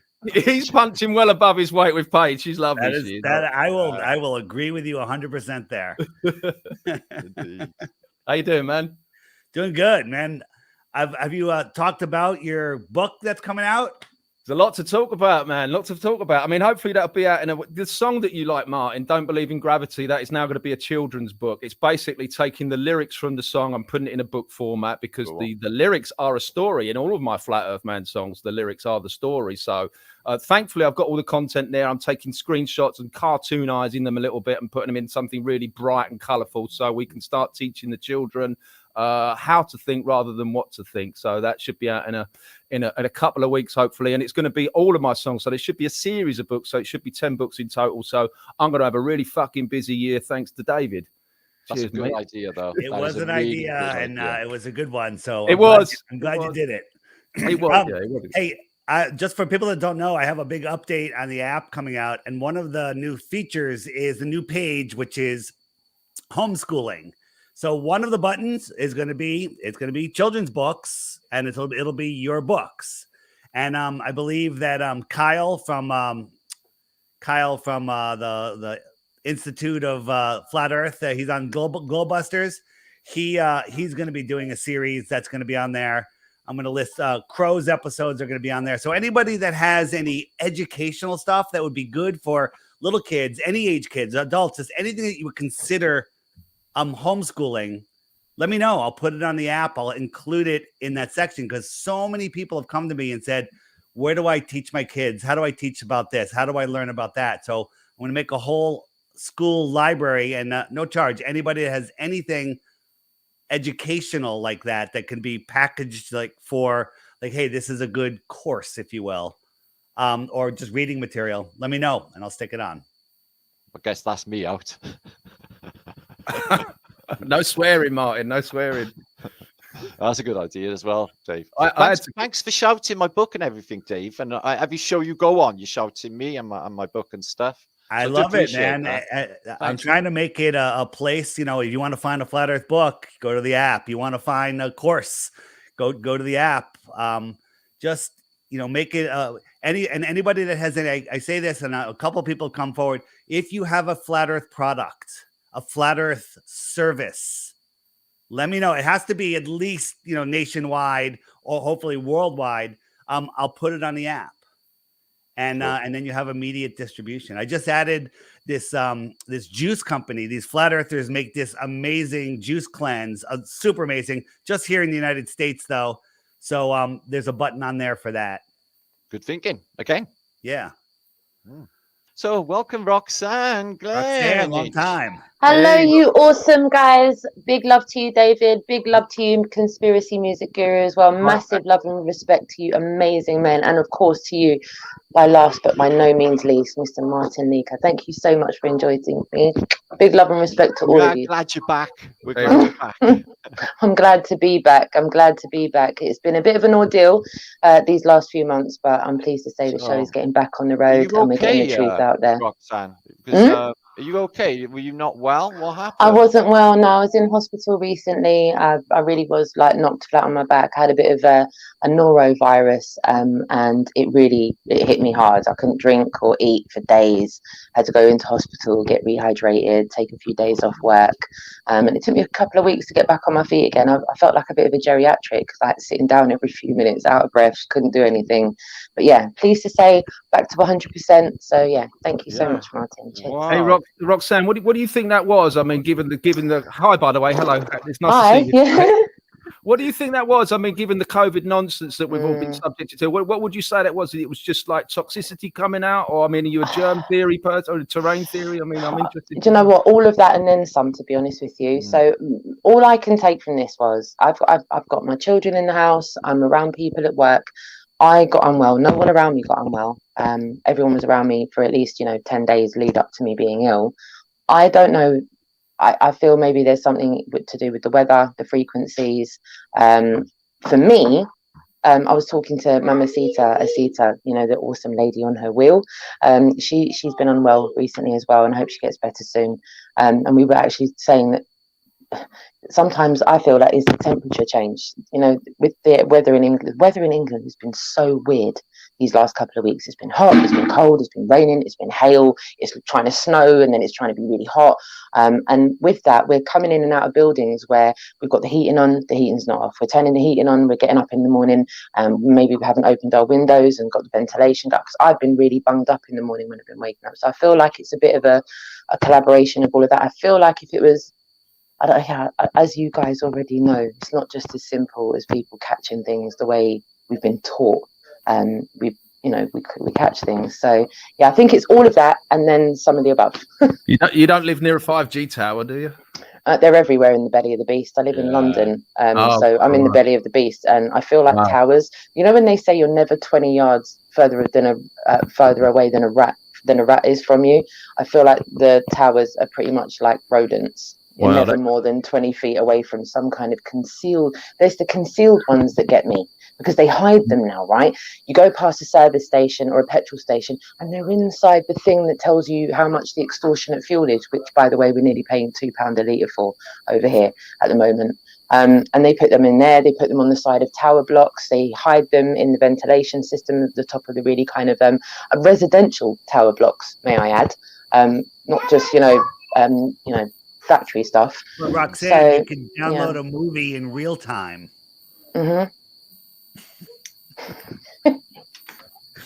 Just so you could download a movie faster. And exactly. Isn't that like thanking space exploration for Teflon and Velcro? Yeah. Memory foam. Don't forget memory foam. That's it. Yeah. See, they're putting these transmitters in street lights as well. I mean, don't get me started. I've been speaking to Mark Steele about that. Oh, the weapons of mass destruction. Yeah. And they're in the residential areas. They're all in the 5G. Careful what you're saying, Martin's channel. Sorry. Okay, well, that was just That was just BGs. I say BGs. Get the fuck out of London. That'd be my advice. Yes, lots of people. That would be the best advice. Yeah. Yeah, it's not very funny. I hear it as well. There's been a sound that I've been hearing for like the last couple of weeks, and it sounds like a distant train, only it's not, and it does not stop. I mean, the whole night it does not stop, and in the morning you can still hear it, and it's like hasn't been there before. And I think in this 5G, I think you can actually hear it. I think it's like actual audible. And you can feel it in you, and it's horrible. It does my head in. I had a lot of anxiety experiences in my own home and sleeplessness and all that sort of stuff. And I hardwired everything, and I got one of those EMF readers, and I hardwired everything, and things got better. And then all of a sudden, things got worse again. I was like, hold on, I've hardwired everything. I've turned the Wi-Fi. Why am I still? I would sit in the chair at night, and I'd just get a shortness of breath and sort of nausea. And I thought, where's that coming from? And I realised I had this Bose speaker next to me where I plugged the laptop in so the laptop speaker shit. So I'd plug it into a Bose speaker and it would have a Bluetooth function on it. And I turned the Bluetooth function off on that thing off. So the Bluetooth was, there was a button on top, Bluetooth off. So I pressed it off. So I thought that's not radiating at all. So the Bluetooth was off, nothing. It was hardwired as well. But I was still getting this anxiety feeling. And I thought, I'm going to get my EMF reader and see if that's still emitting something. So I took my EMF reader, put it next to it with the Bluetooth off, and it was still emitting the Bluetooth frequency, even though I turned it off. Shit. So, and then, as soon as I got rid of that, I threw the fucking thing in the bin. As soon as I got that, my anxiety, my nausea, everything went away. How about that? So think about this big, we know how much radiation a little phone can put out if you measure it. So a Bluetooth speaker like that, it can really, especially it was right there, right next to my head, like that. Nice. So, wow. You see, and there you go. Look how close you are to something that is genuinely affecting how you feel. Yeah. Yeah, shocking, isn't it? Really, and it's everywhere. It's absolutely everywhere. So I got rid of that, and things are all right now, and I'm sleeping better. Paint your walls what with we lead like. paint. If Yeah. you could get lead paint, it'd be great. EMF protection, but they stopped selling it because it was. Well, I mean, there's something to that tinfoil hat thing as well. You know, do you know what I mean? That shit. I wouldn't advise that. In case it got hot, you could actually cook your brains. So that's the irony. Good point. Good point. Popcorn. So yeah, all of the above. I think all of these things, as we've just said, I think people genuinely need to take these things seriously. They're going on around us all the time, and as you just rightfully said, I'm not sure how many people are paying attention to the frequencies that are going on inside their own homes. A lot of people are dying. I'm in a tiny little cul-de-sac, and I look out, and the 4 buildings I see in front of me are all empty. All of them are gone since Christmas.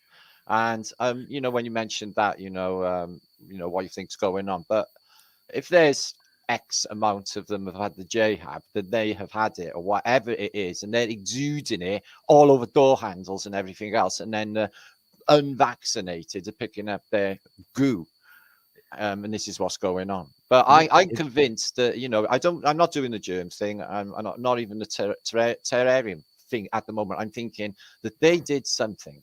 And they did something else, you know. There's a toxin being spread around. People are getting it and then sharing it with others. You got it. That's what along them lines. Yes. There, you know, I watched some video and it was very interesting that it could be in the water. Okay. No, they say in the film Contagion, put it in the water. Yeah.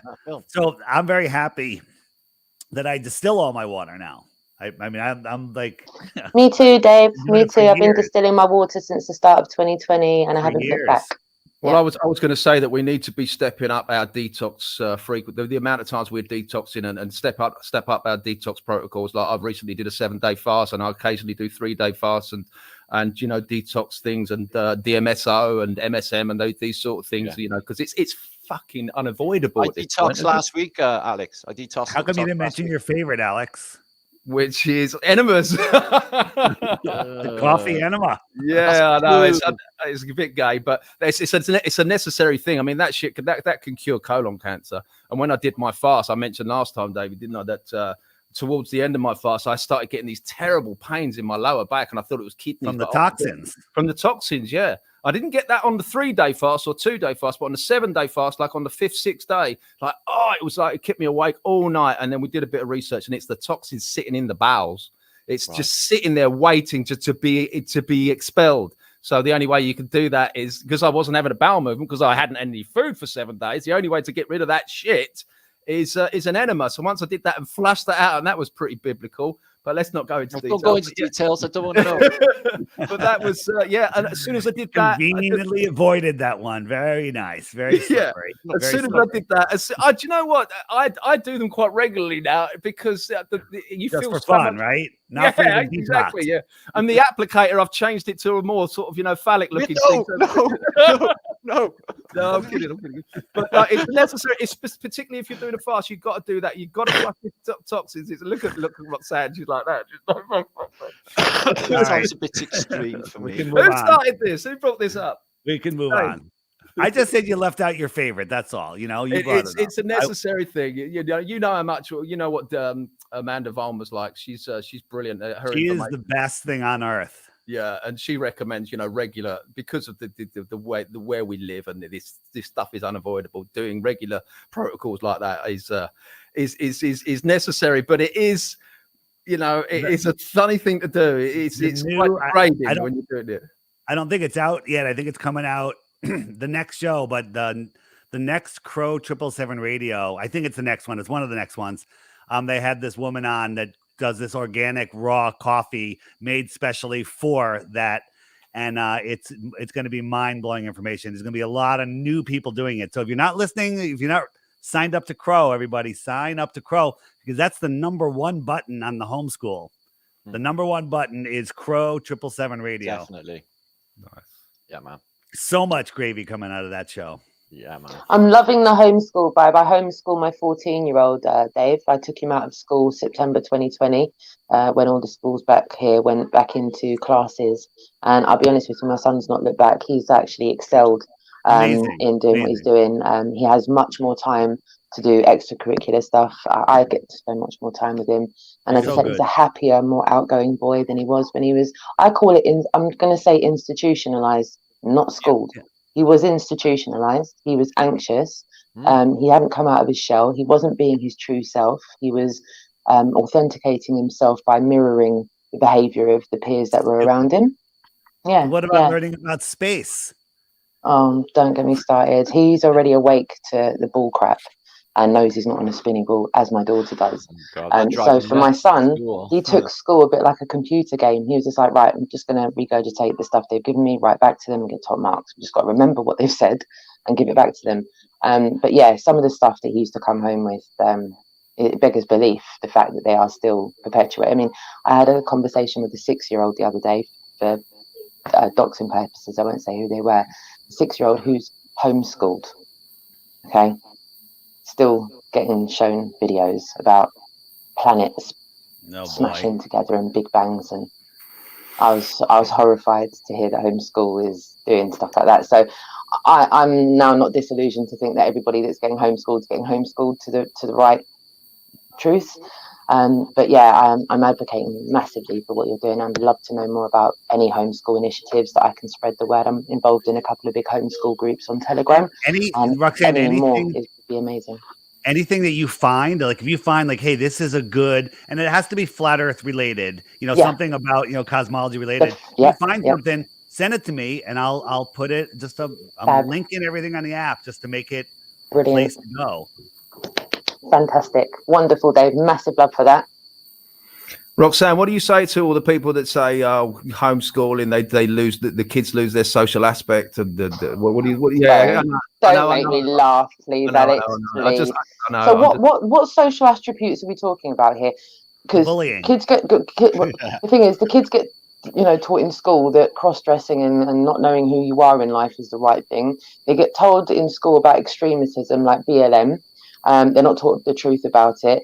And they have to then fall into these categories. And bullying is a major thing. I had a really amazing conversation with a really good girlfriend of mine.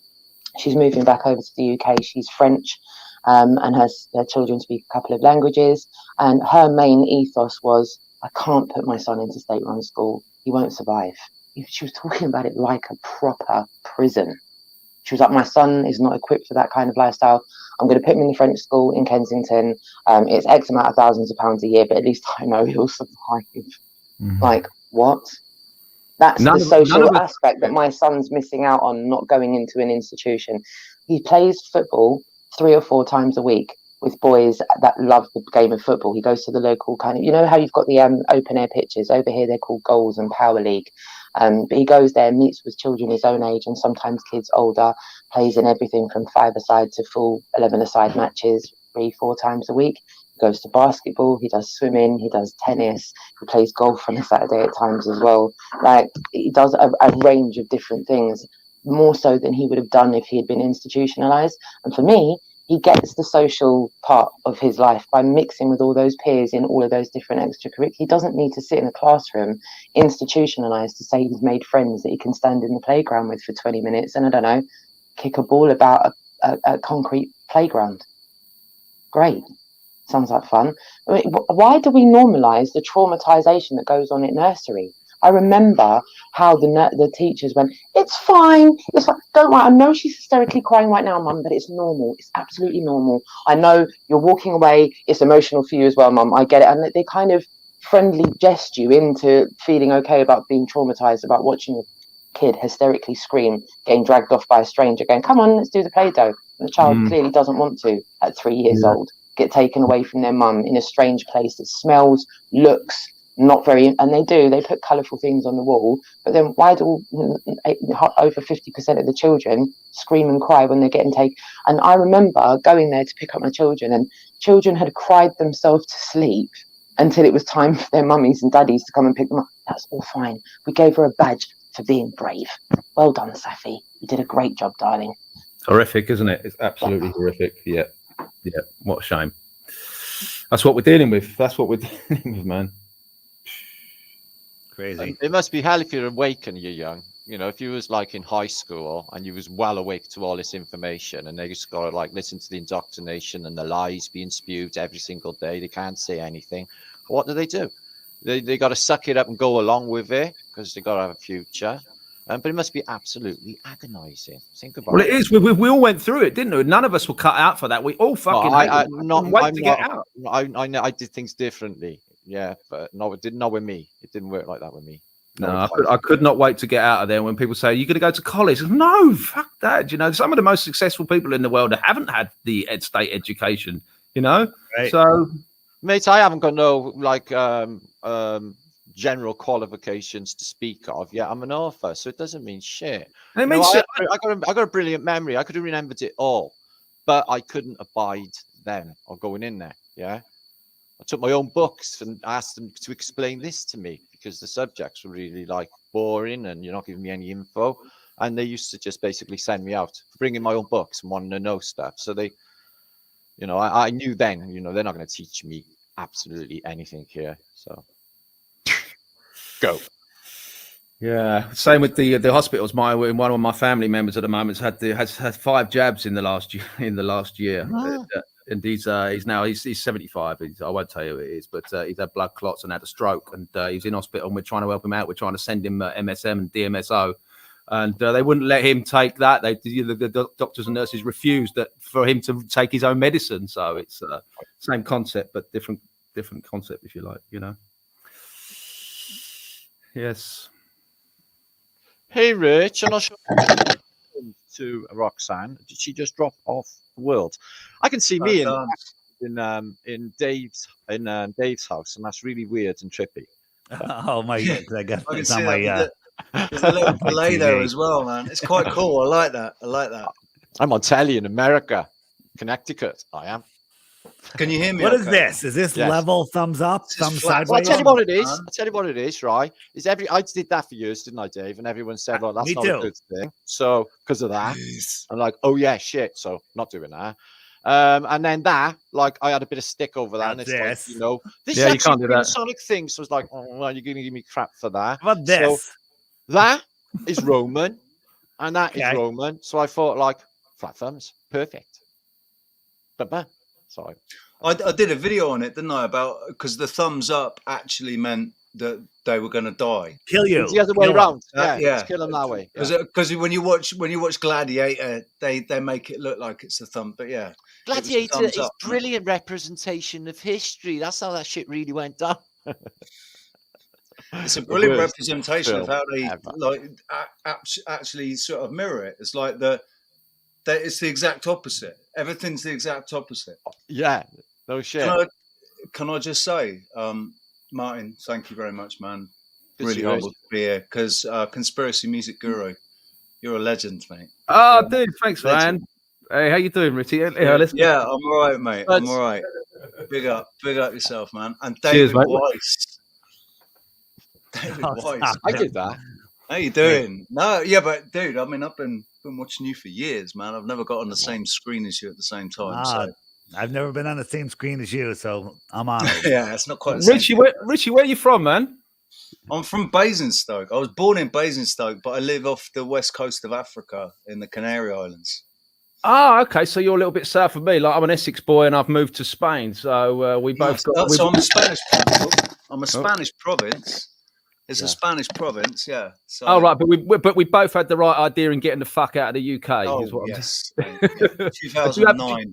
Do you have any regrets at all? I bet you have no regrets of moving out of the UK, do you? No.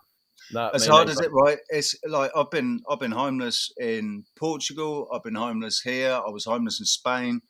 I've been homeless in all 3 countries that I lived in. And I'd still rather be homeless here than living in fucking in it's the warm. UK. You can sleep out at night, Rich. It's not so bad. Yeah, it's not so warm in Spain in January. I'll tell you, in Malaga. Well, it depends where you are. If you're down south, I mean, you can have some wonderful days. You can have like 25 degrees in January. I mean, the last month has been during the day. Out south. During the day. Out south, but Alex. at 2 o'clock in the morning, it drops down a bit lower than that. Like, everybody, step up your game. Out south. Sorry, I'm so programmed. In north, out south. Yeah. We still do that, don't we? Down south, it's so I don't. deeply like embedded into us. It's man. not embedded Up in north me, and and I down never south. slip up and say planet ever. That's gone years ago. I say Earth. I say No. I don't say planet Earth. I don't I'm say planet proper Earth. flat Earth wired now. I'm like a stick of rock. If you snap me, it'd say flat Earth British around the inside. Nice. Since But there's so much. 2015. There's Same so as much of David. our language. There's so Mm. much of our language that we have to watch when we're saying things. You know, like I don't even like saying that the morning greeting. I like to say I good don't do grand rising now. I don't know Yeah, where yeah. it came from, but somebody was saying grand rising. I was like, that's good. Grand rising. That's much better than I don't fancy good that one. good morning. Yeah, I get rid of Wappen. that. Wappen is a good one. Good day. I go good day sometimes. Yeah, good day is well. It's always a good day, isn't it? Yeah, good day Good is good. evening, good day, good afternoon. Or just try not to talk to them at all. In the morning. Equally works. You're not a morning person. I'm You're not a invisible morning- though, Rich, right? Yeah. I'm like literally my frequency's gone to a pitch now where they can't see me or they don't want to see me. Yeah. Yes, Martin. I Really know weird. you're right. I know. Yeah. I know. Become invisible. It's great. And when if they do talk to me, I'm like, well, you can see me. I thought I was invisible. Jedi mind trick. It's just we're vibrating so completely differently. I don't know if everyone noticed how fucked everybody is looking because they are looking fucked. Everyone looks really unhealthy. Look at the whole of society based on like, you know, water retentive burgers. It's just everything is so. I think the world is splitting, Martin, into Yeah. these people, this low vibration, indoctrinated frequency, and then those of us that have unplugged from the heliocentric matrix, right? All of us, look at our entire community.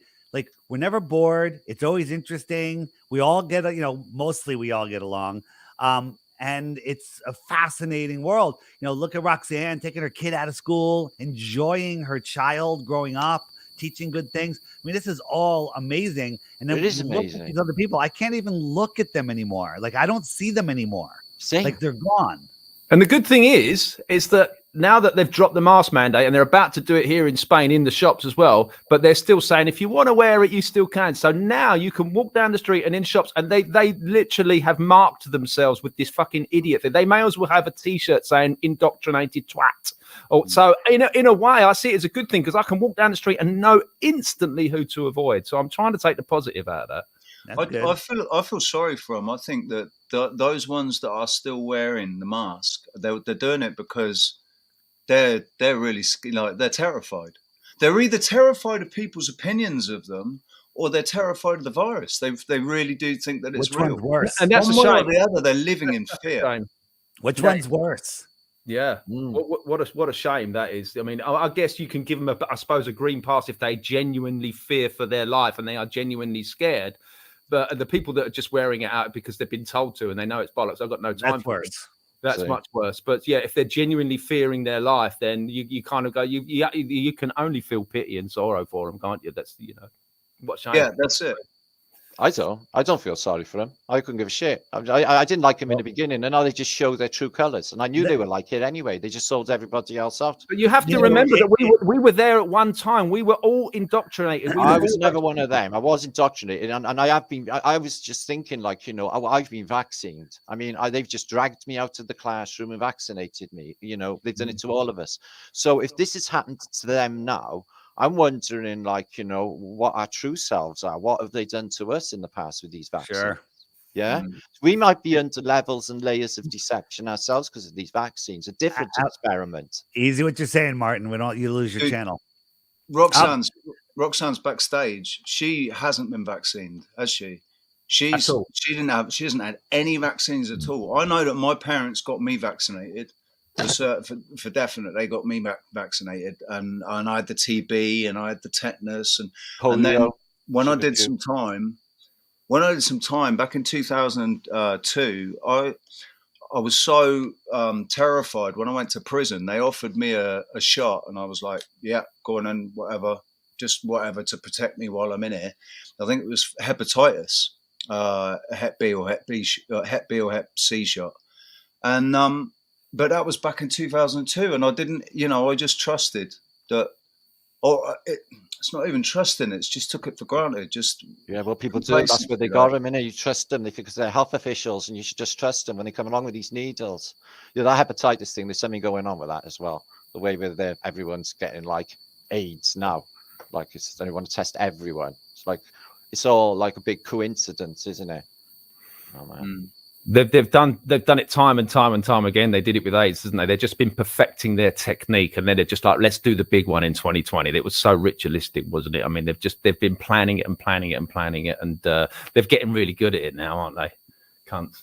Excuse my language. There's more to it. It's like it's not. They haven't done and dusted, right? It's not done and dusted. You know, yeah, they can pull this sort of thing anytime, but I think it was all of this, even the pandemic. I think it was also a distraction. There's something else that's coming, and they're trying to keep spiritual consciousness away from that, because we will see. I think everybody can see it. I just don't think they know what it is, and I think that is so noticeable now that they've got to do what they're doing, like locking everyone in their houses. It's not over. I think it's. I want to back it up just a second. A moment ago, Martin, you said I don't feel sorry for them, and some people may, man, that's heartless, you know.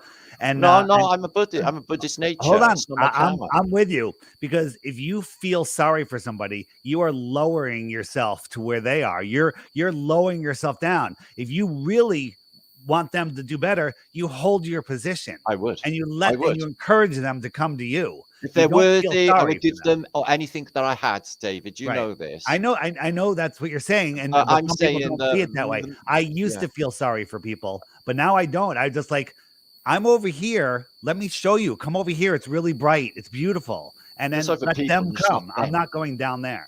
But what about forgive them, for they know not what they do? I know. Yeah, I'm not everybody. I'm not a Bible guy, but Dave.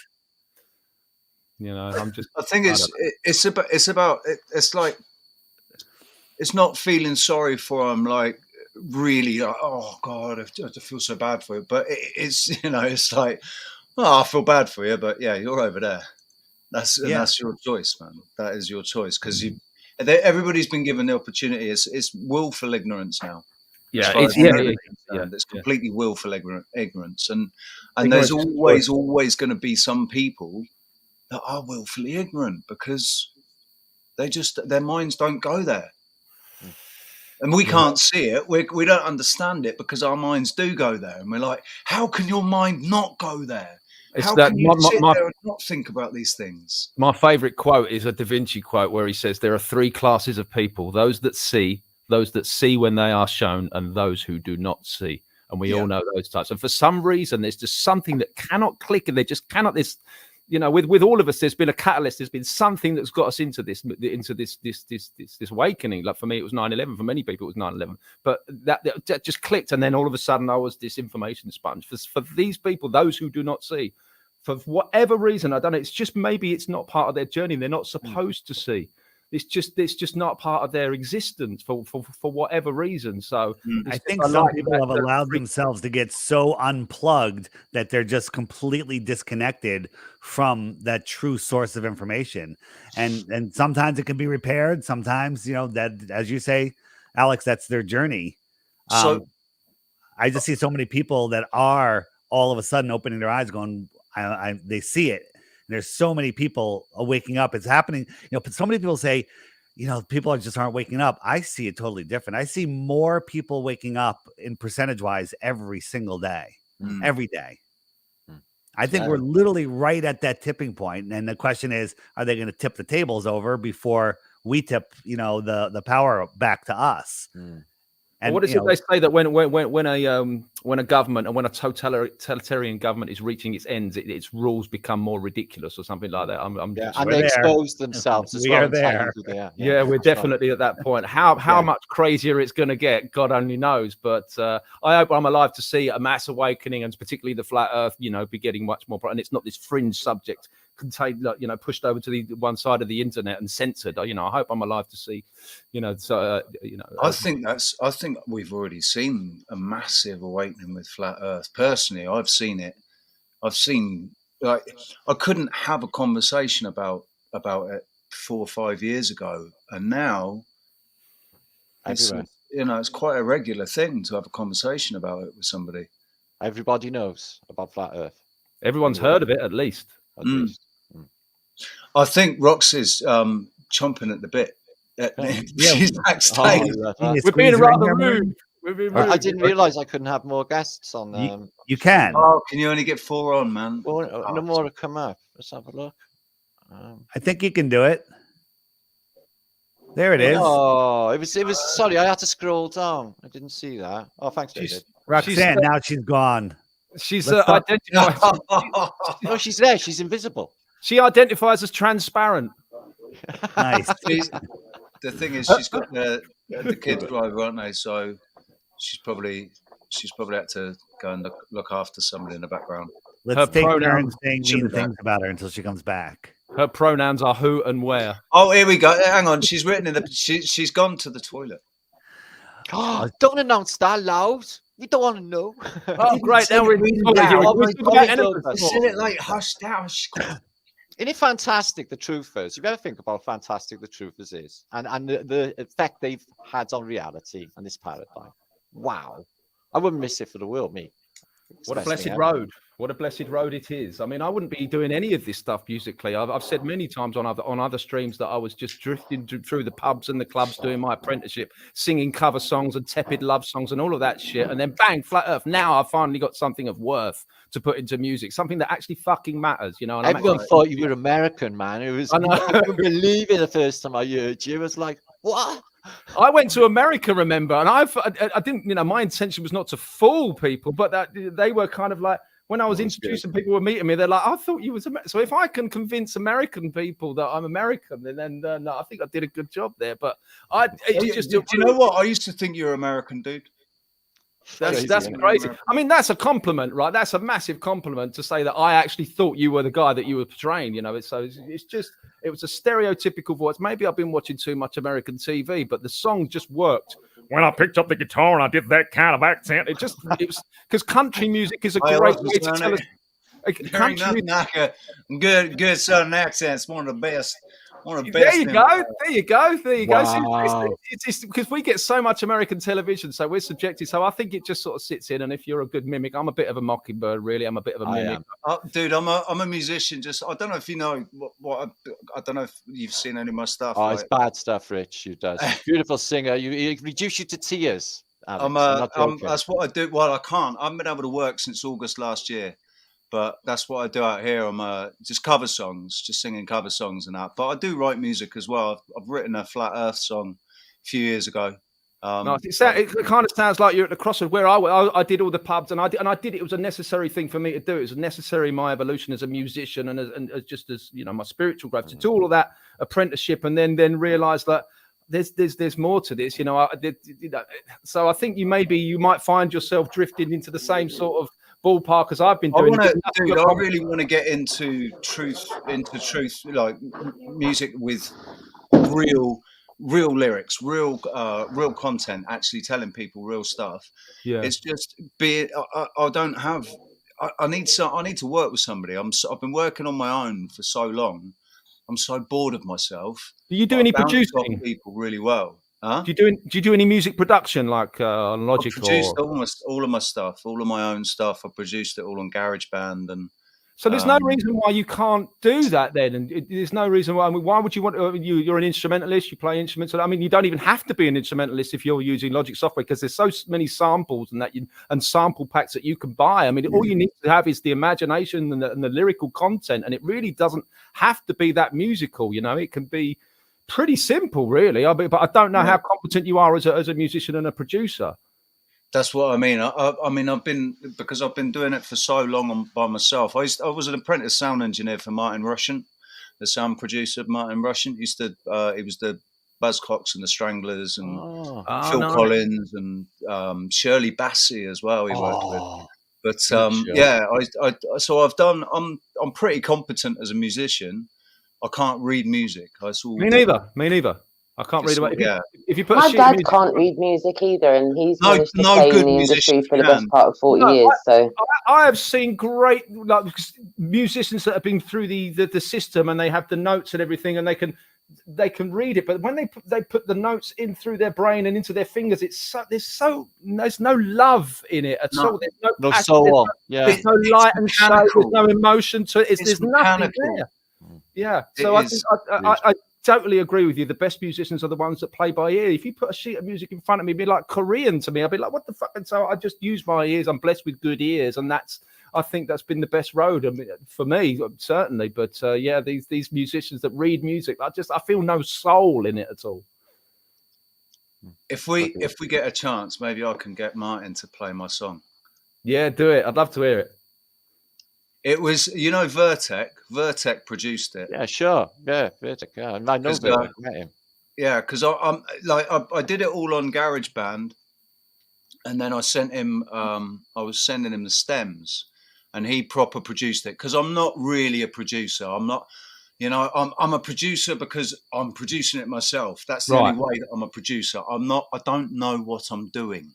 Well, first thing I would say is get rid of GarageBand, step up to Logic Pro, because once you step up to Logic Pro, you don't pay for that, mate. Yeah, I mean, you could probably get a crack copy from somewhere. If you know someone that can use Pirate Bay and that sort of stuff, you can get a crack copy. And you start playing around with just the samples in there. There you go. I've got uTorrent and Pirate Bay proxy, so yes, if you can get that, I mean, oh my God, your game will step up incredibly, and then you won't. Don't you need a patch bay though? Don't you need a patch bay? I don't know how to do the Pirate Bay stuff, but I know that you can get crack copies of Logic on there, and you just need, I don't know, like a sound interface, and then you're rocking and rolling, man. That will take you.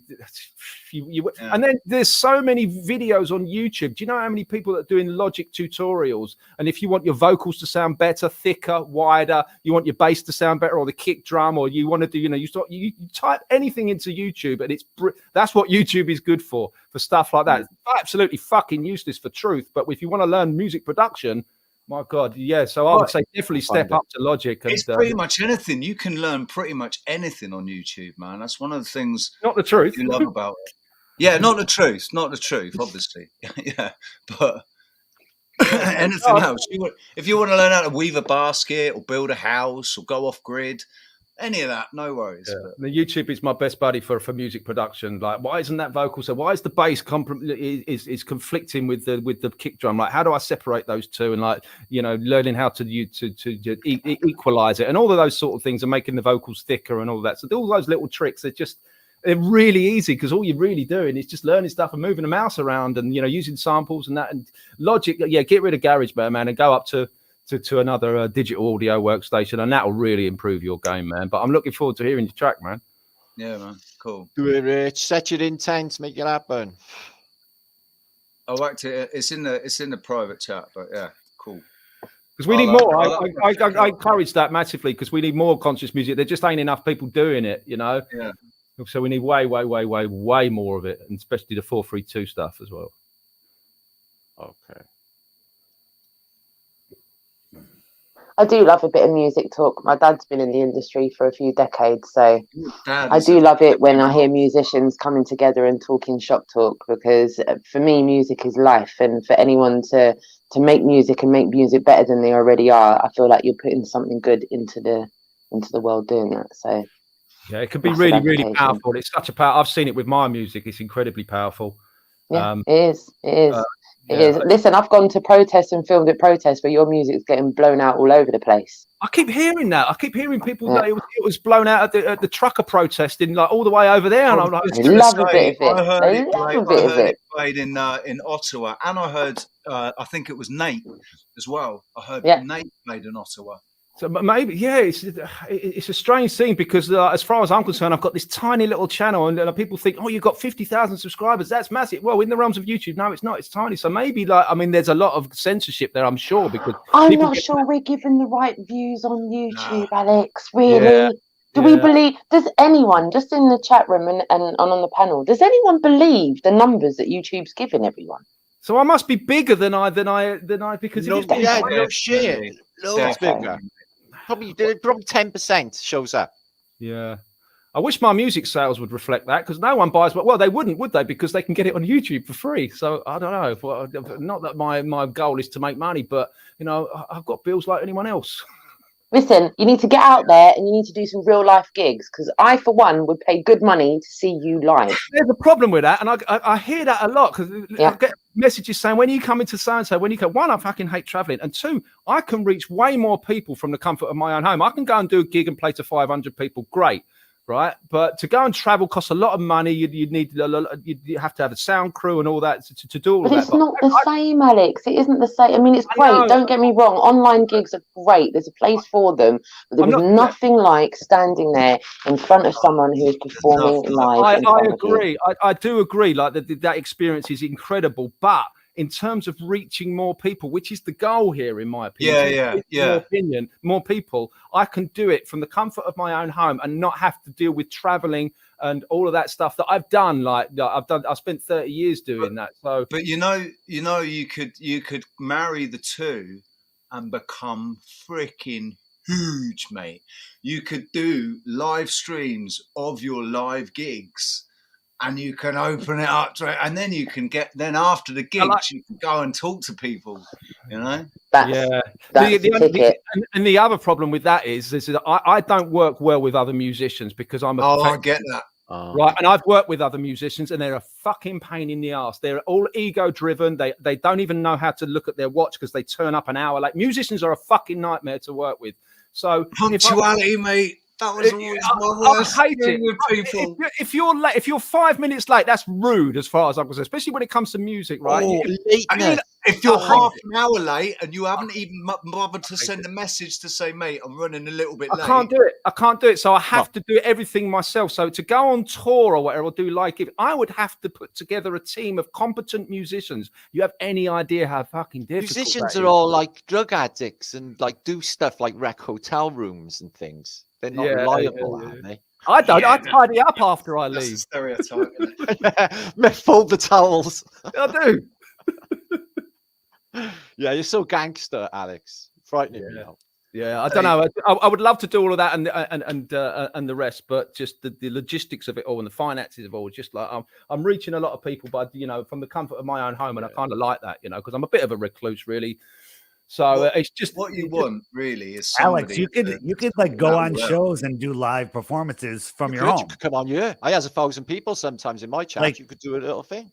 Put yourself out there like that. Have a discussion and then sing a song.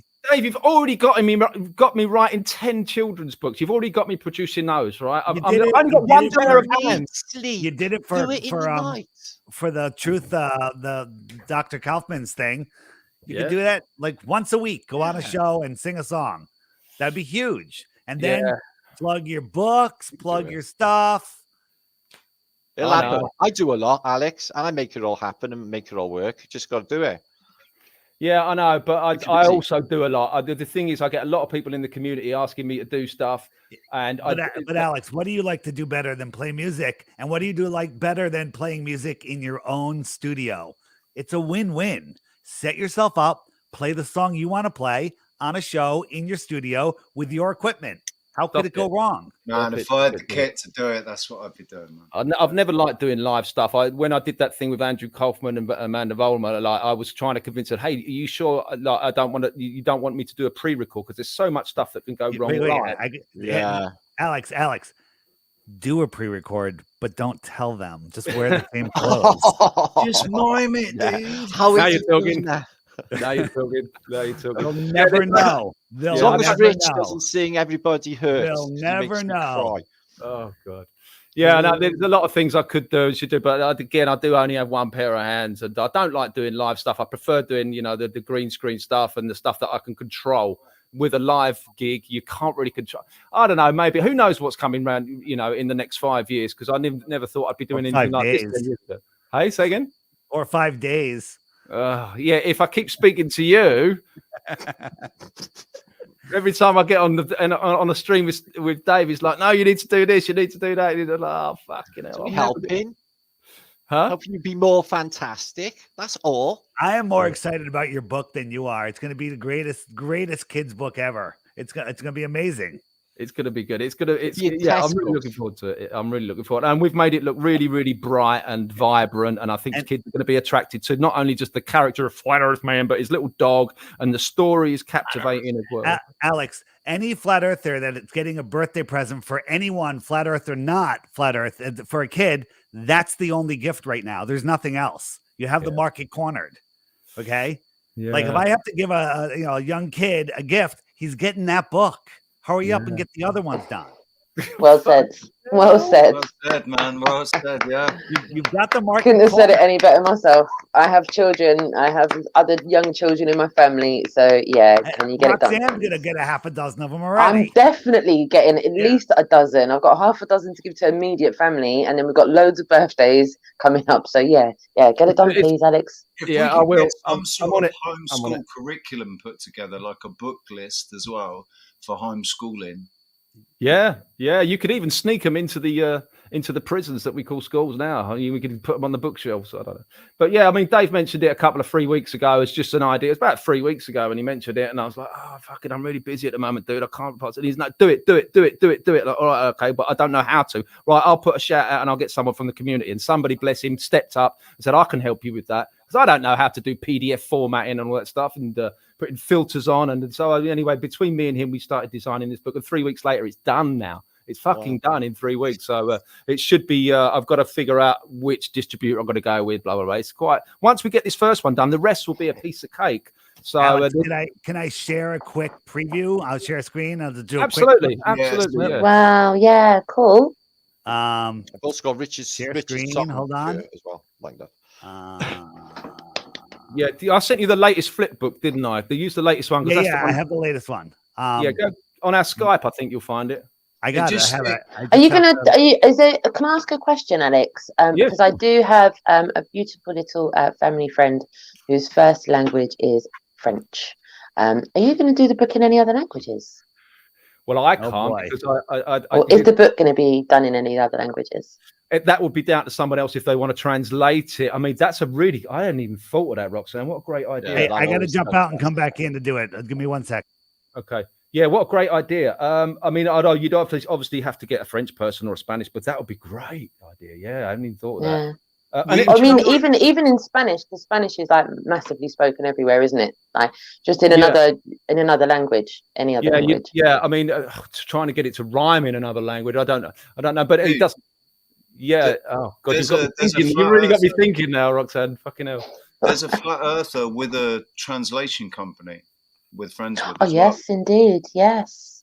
Yes, it's not a lot of translated because it's basically my 5-minute song put into a book. So it's like a 23-page book, and every page is kind of like almost a verse.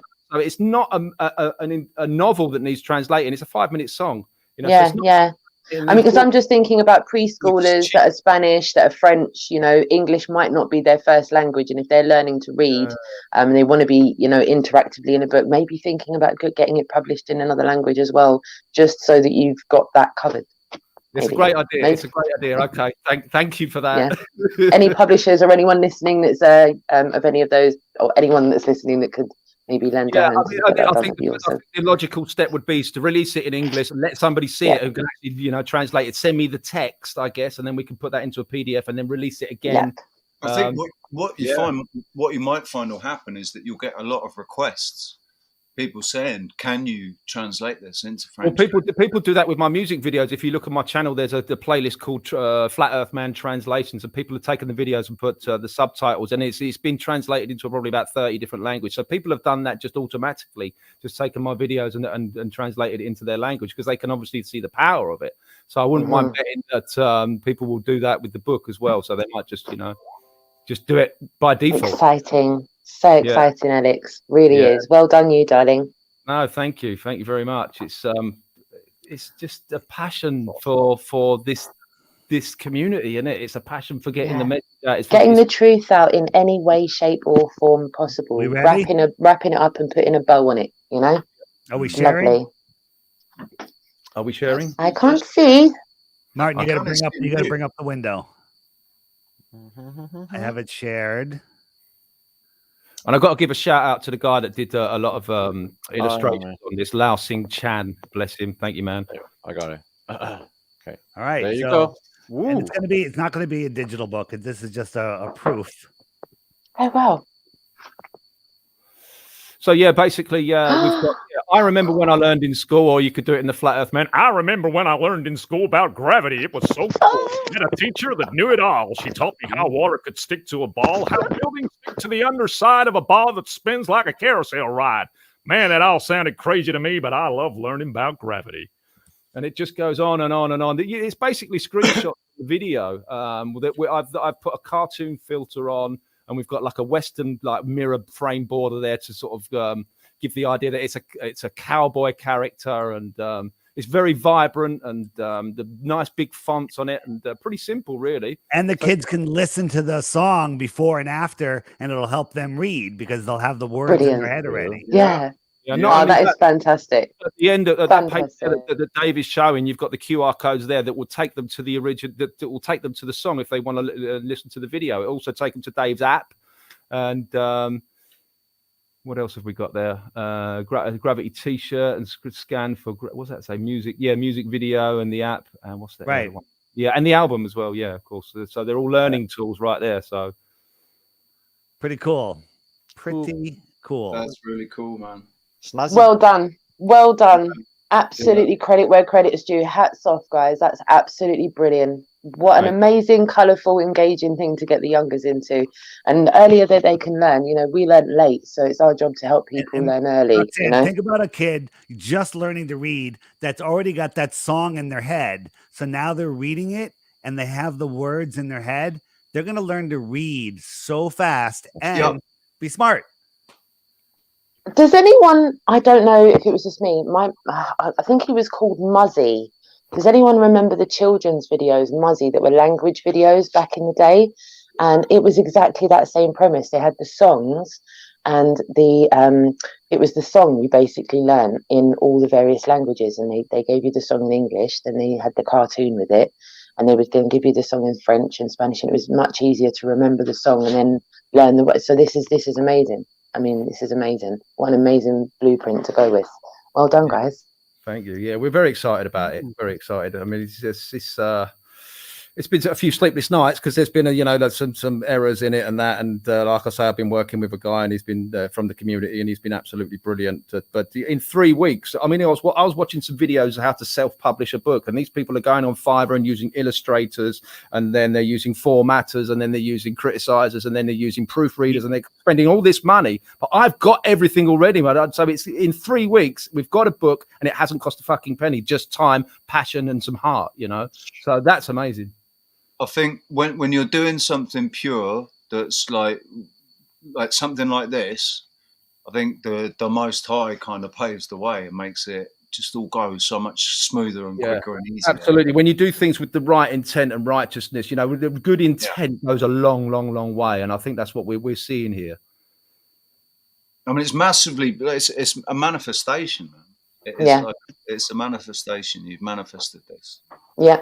You and the people involved, and it's exactly. And it just came from a conversation that Dave and I had about 3 weeks ago, and he came up with the idea, and I'd never thought of that idea. I'd always. And Alex, we were on the Mellow Dome or whatever show, THC, and I had never thought of that before. I was just like that. It just came to me, and I was like, just threw it out, and here we are. 3 weeks later, there's the book. Yeah, it's. I'd always seen the Flat Earth Man songs as being like a cartoon series one day, but that was just like too big a project, and I had no idea how to use animating software. And I just thought, one day wouldn't it be nice? But there's no way I'm ever going to do that because it's just too much work and it's going to cost too much money. But I didn't realize there was an obvious stepping stone to that, which is a book, and having those animations in a book. And as soon as Dave said it, it's like, yeah, that's a really good idea, bro. Fucking hell. Right now I've got some work to do. So yeah, that was just 3 weeks ago, and now we have a book. And like I say, with these self-publishers that I've been watching on YouTube, because I've had to learn a bit about this, they take a year to put out a book, and they're using all these other services on Fiverr. We haven't had to do that because we've got a fucking great community. It took me longer than that. I wanted to pick Martin's brains about his book because I've got so many ideas about different books, man. I've started one, but I don't know what goes into writing. Well, it was easy for me. All the content for my books all came from videos that I presented. So it was easy just to take the text from an existing video, some going back 7 years, and then I just turned it into a narrative that was legible, and then it's a book form. But the content was all there already. You Yeah, had all the video. content, just like he had all the content. My book, which is just all the memes that I use, right? I just put them all together, and it's amazing. So we all have the content for these books. You just have to, bring it together, do it. It's not that hard. It's not that hard. I mean, if everybody put their streams and all of their research and all their videos that they made into books, you imagine how much more content would be out there. Good gosh, yeah. Yeah, hard to censor books. They can't be deleted so easily. Books are gold. Yeah. I have so many books that I haven't read. I just said I want these books, so I have them. They're either going to one day make me really rich or put me in jail, one or the other. Books are dangerous in the future dystopia. We've all seen that film V. We know that shit goes down. The book I got to jump. Like we're having some dinner. Oh, have a lovely evening. Thank you for bringing you to us. We Martin, when's your conference? Tomorrow? No, a week today. Next Flatterday will be in Birmingham. Jury's in Birmingham, England, for a nice big chunky truth gathering. We've got Dave Murphy. We got Ross, who's Hidden Histories Britain. We have Mac Devlin. I heard he unfortunately had his channel taken out, so he's going to give up YouTube apparently. So, but he's got his books, so he's going to be. There's a few people, and Roxy's coming as well. Did you send Yay! It's been fantastic. And me. Busy one day. It's all one day. I'm going to be there as well, aren't I? On the screen. Virtually, yes, in virtual form, yes. And me. Did you And send Yay! out Alex too. group Yay! Did you send out a group message to all those dots? Oh yeah. Jeez, is that? That's the UK now. I've only got one blue dot on Tenerife. Well, you missed the tour. You caught the first part of the tour, Roxanne. I did. I loved it. I loved it. Party at my yard, and it was wicked, every minute of it. It was See you later, the best. Dave. Later, guys. Big love, Dave. Big love. Much love. Catch up soon, Dave. Thank you. It was the best. I actually wanted the day to never end. Like, I really wanted the day to never end. It was surreal going around the city and you blasting the boom music out the speaker. I felt like we were in our own little bubble. Didn't even really notice the rain. No, it was a sunny day where we were mentally. It was. And do you remember that little kiosk in that park? She did the best hot chocolate I've ever had in my life. And she was like such a cool chick. I had to give her your card. I was like, no, like she's definitely like, when you see someone, you like potentially you see you're like should be in our tribe. Like she had like Neo written on her forehead. She wanted releasing from the Matrix. She definitely had that aura and made you feel a coffee as well. Yeah, and she was like, trust me, you need to try some of these marshmallows. And I was like, you are hustling marshmallows onto me. I'm having some of that. Let's go. And then I had 3 of them, 3 hot chocolates. Who does that? One after the other. Yeah, I noticed you like expertly hustling the queue. Oh, do you know what? It's a London thing, bruv. It's a London thing, bruv. It's just it's a bit of a London thing. Yeah, it is. It's just what we do. We just cut and get through. It's called cutting and getting through. You should see what happens at Shepherd's Bush Roundabout. It's every man for himself, mate. It really is. It really is. I've got family members that live up near Manchester, and they all talk like casually amongst themselves about how they just don't drive in London. They're like, I don't know how you do it. Right. But then you go everywhere else, and everywhere else in England's like Emmerdale compared to London, isn't it? No, I remember when I was 17 and a half, and I'd just passed my driving test, and where I was working, that's when I was working for Martin Russian, and he sent me to London. We had a studio in London that I had to take a load of ADATs down to, and so like every week I had to go down, take the tapes down, and bring some other tapes back. And so every week I was driving in London, right through the centre of London. And I'm like, yeah, I'm 17 and I know how to drive. You don't know how to drive really until you're driven in London. Yeah, don't miss that. It's horrendous. I promise you, it's horrendous. It's just, it gets worse every year. The roadworks are just everywhere now. You can't go anywhere without there being roadworks. Takes about 4.5 hours to traverse across London. You can get to Manchester quicker. then you can go from one side of London to the next. I believe it. Crazy. I was doing delivery driving in around London in the 90s, and I remember, what's it called, the ring road, the A2. What is it called, the bloody ring road that goes around that London? M25. No, not M25. The inner one, the A road. Back in there in the 90s, it was just like Roxanne says, it takes you 5 hours to get across London. The devil designed that, apparently. Yeah, I bet he fucking did and all. All of these ring roads are all part of their agenda, though, because they're around every single city, and they're like a wall, if you like. It's like what's that, an energy thing they're doing there? Do you think it's all part of it, brother? Has anybody else seen that? Right, I don't know if this is only from the Terry Pratchett book, Good Omens, or if this is actually real, and he took the fact and put it into his book. Well, I'm talking about Good Omens. Yeah. Huh?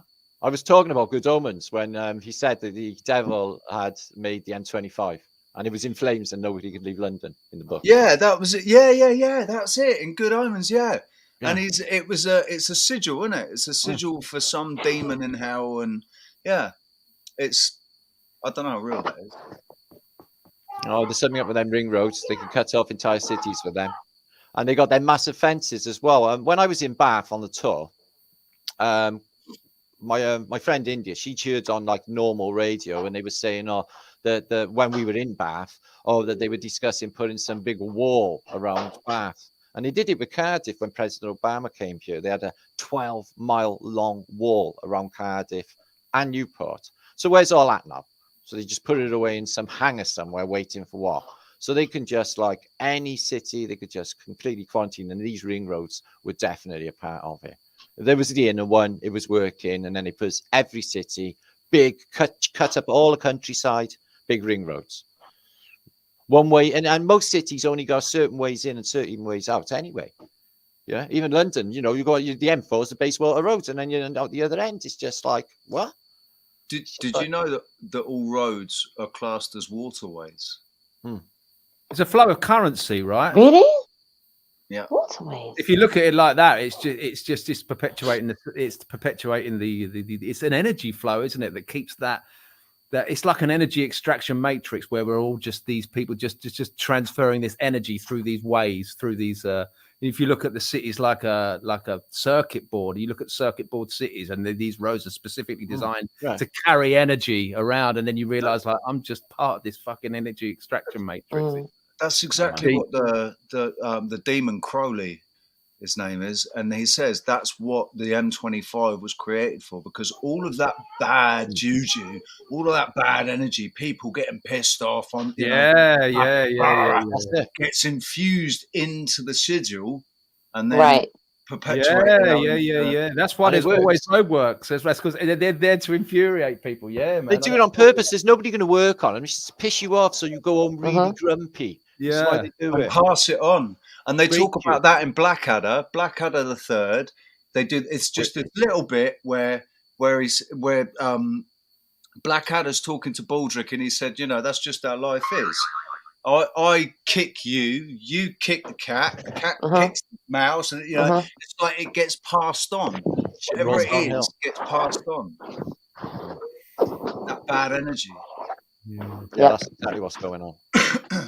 Yeah, because they could fix that M25, couldn't they? So it's just this really nice flow. Of course, they could do that, but why don't they? Because they want that they want you to be infuriated every time you go on that. Yeah, I don't think I can remember a time where I've driven over 35 miles an hour on the M25 ever in the last few months. Well, doesn't matter where I join it.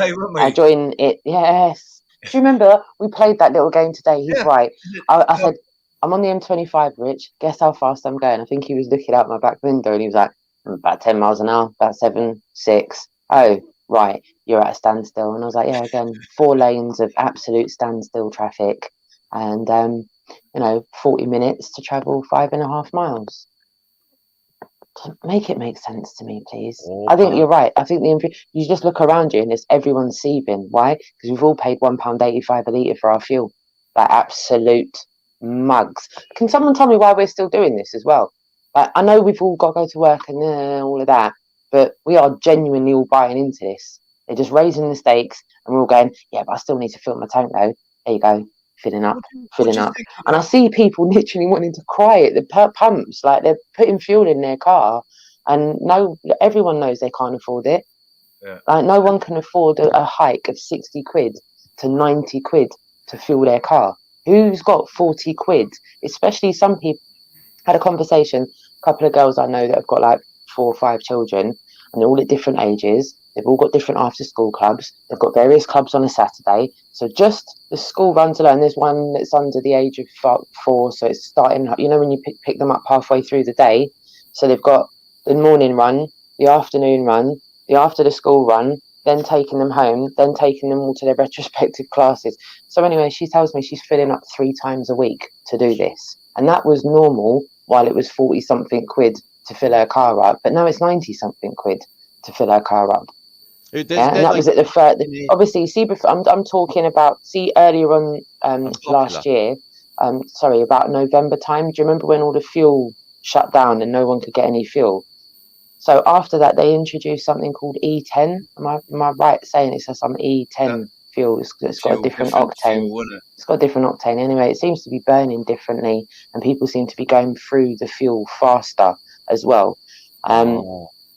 Yeah, so there's all of that. If your car's a certain age, if it's like not newer than, I forget what year it is, it's got something to do with the catalytic converter. They can't deal with it. With the older cars, they can't deal with it. But I bet I definitely get what Roxanne's saying. I bet there's manipulations there where the cars are burning fuel faster. There's also you can't see. Definitely. I'm asking, why is everyone still buying into this? Why are we all still lining up at the petrol station paying? I think they want everyone on scooters, and then it's going to have like driverless transport to come. So I think they're just making it really, really, like I don't want to drive. With all of it, it's just making it so unpopular with the fuel. They're squeezing and squeezing and squeezing and squeezing. They want you off the road, is what they want. Well, the other thing is we've got a villa over here, and we run our heating on gas bottles and our hot water on gas bottles. And it used to be like 20 euros, or no, it used to be 15 euros a gas bottle, and now it's 22 euros a gas bottle. But when you pick the gas bottle up and you shake it, you can feel it's only like 3/4 full or even half full. It's like, and you can't see because it's fucking metal. This thing, so you can't see in it. So there's just these little adjustments here and there, just to squeeze and squeeze. They're adjusting everywhere. They just shit out 500,000 LED lights all over Britain out of nowhere. Right. And they're burning my eyes out. I can't even look at them. Have you seen how bright they are? They're absolutely horrible. This white seething light. What's going on? What's going on? Even out in the middle of Shitsville nowhere, where I was on tour, they had street lines, and I'm like, so what? I tried to work out the logistics. So what they do in lockdown? Just had like, I don't know, 100 million, how many for all the streets of Britain? And just like they rolled them all out. And another more sinister thing is they've put telegraph poles up all over Britain. Now, in this day and age, they don't really need landlines. I don't think millennials even know what they are. So that's backup. That's a backup system, that is. So, and they're everywhere. There's one just been last week just put outside my house for an antiquated system. So that's if there's like EMP or the electric goes out or whatever. That's on a completely separate 6-volt circuitry. They carry on going the landlines. So that's telling. And they're like rolling out, all the streets of London. I know it's wrong by Marble Arch, how they changed, and they got these little things where they're just flowing everyone through and everything's one way and nothing makes sense. And so they're just altering all the roads. They're just slyly sneaking in some sort of infrastructure. Spooky. What about, during the lockdown, one of the things that me and Rox noticed when she was driving around in London during the lockdown, we were noticing the road closures that they were making and the roadworks that they were doing while everybody was locked down. They closed half of London. They instantaneously changed the flow of traffic through all of the boroughs in London, which is still in place to this day. Fundamentally changing how the high streets work and look across the city. And now you're funneled into all of these roads that have got all of these, like, they look like beady eye cameras. They've got these 2 eye lenses on them, and they're really low. But when I saw them getting inputted, like at the roundabouts, they would take out these little triangle junctions, dig really deep down, put these big towers in with these, like I said, beady eye type of. They look like the front of binoculars in a little yellow camera that's like that, and then they've got another box beside it. And to me, it looks like facial recognition. It's down low enough and facing right into the windshield, windscreens of. It looks like it's more interested in who's in the car than what the car is. And they've been installed everywhere, like literally everywhere. Big Brother in full effect. Yeah. I don't know if anybody. I don't know how many people have noticed that one of the latest iOS updates for Apple has got facial recognition when you're wearing a mask. I saw that. So it can still recognize your face when you're wearing a mask. So Wonderful. you can teach the camera basically.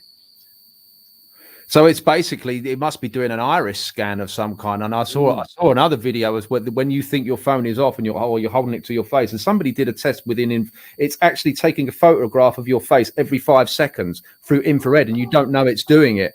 And I think Dave even did the test. Dave, who was just on, he did a test, and you can only see it through an infrared camera. So if you turn all the lights off and put an infrared camera on an iPhone, you'll see it spark every sort of 5 seconds. Great. So it's great. So it's probably taking little micro expressions. So when you're scrolling and you see an advertisement and you're like, like that little micro expression, it's probably using that data to serve you the correct advertisements because you made an eyebrow, right?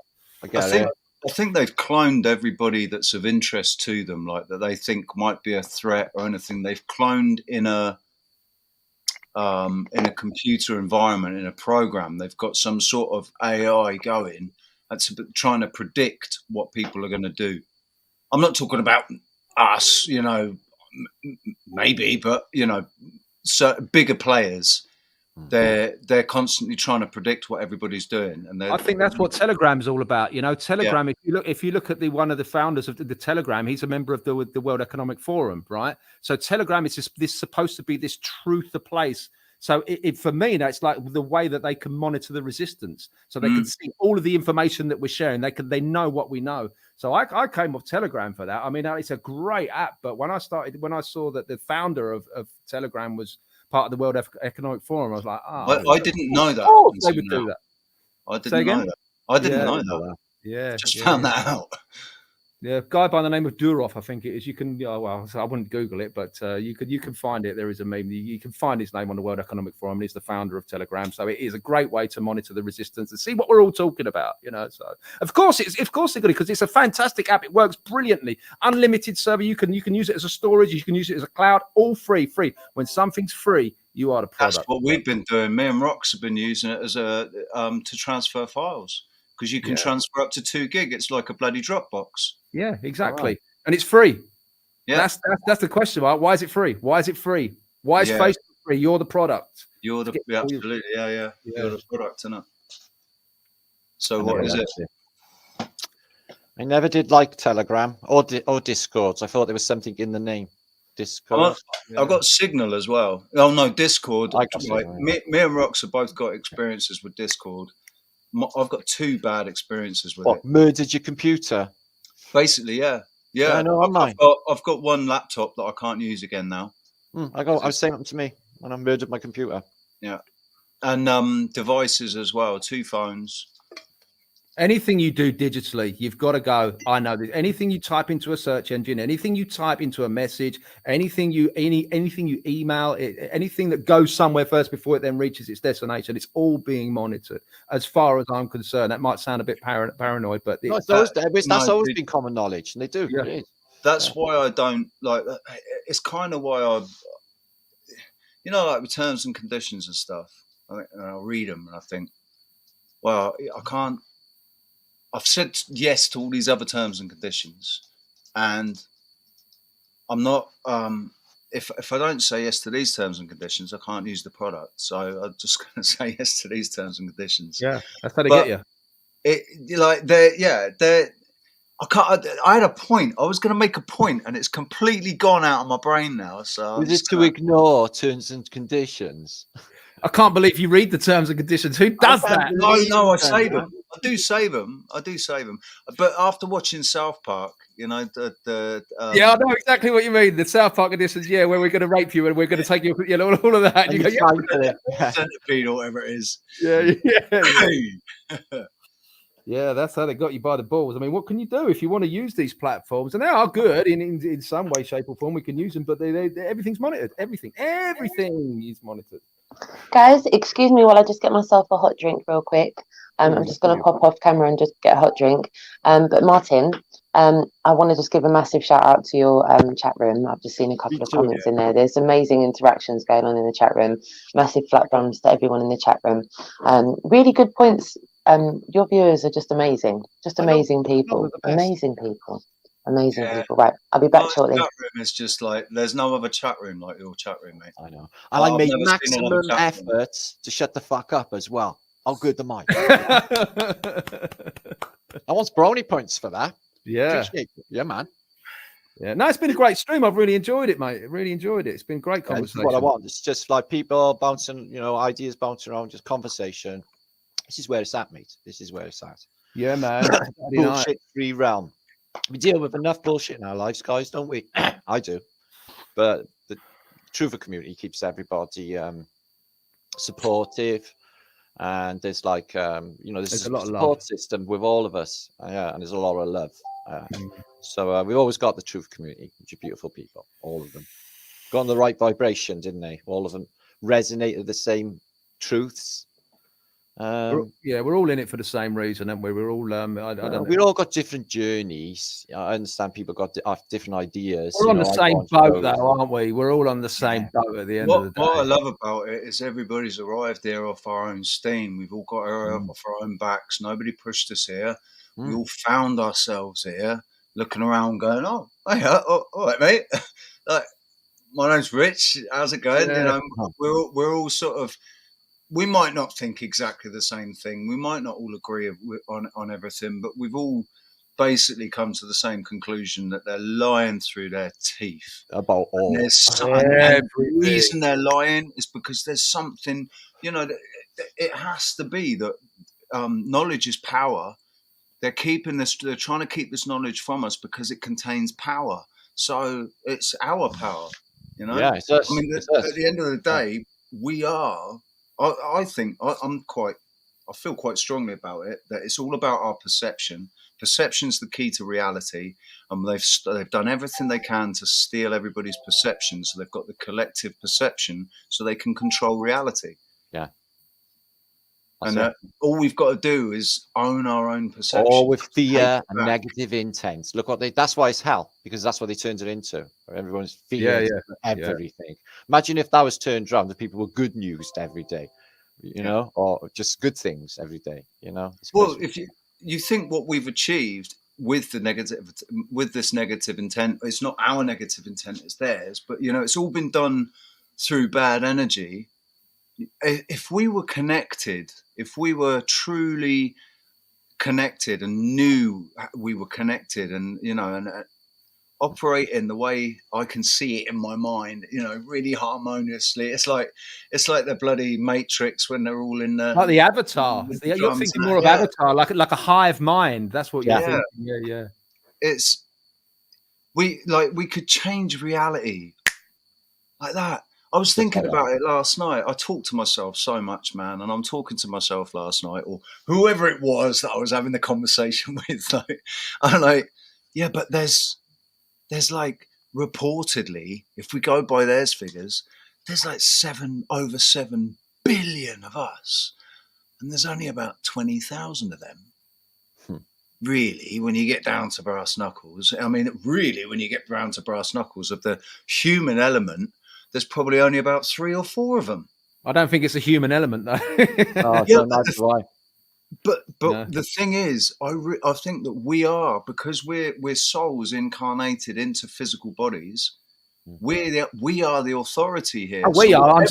I'm saying what's controlling this realm is not a human element. Yeah, we battle against not flesh and blood, but against but powers and principalities. Yeah. But what I'm saying is that really we're more powerful than they are. Like we don't, so it kind of discount.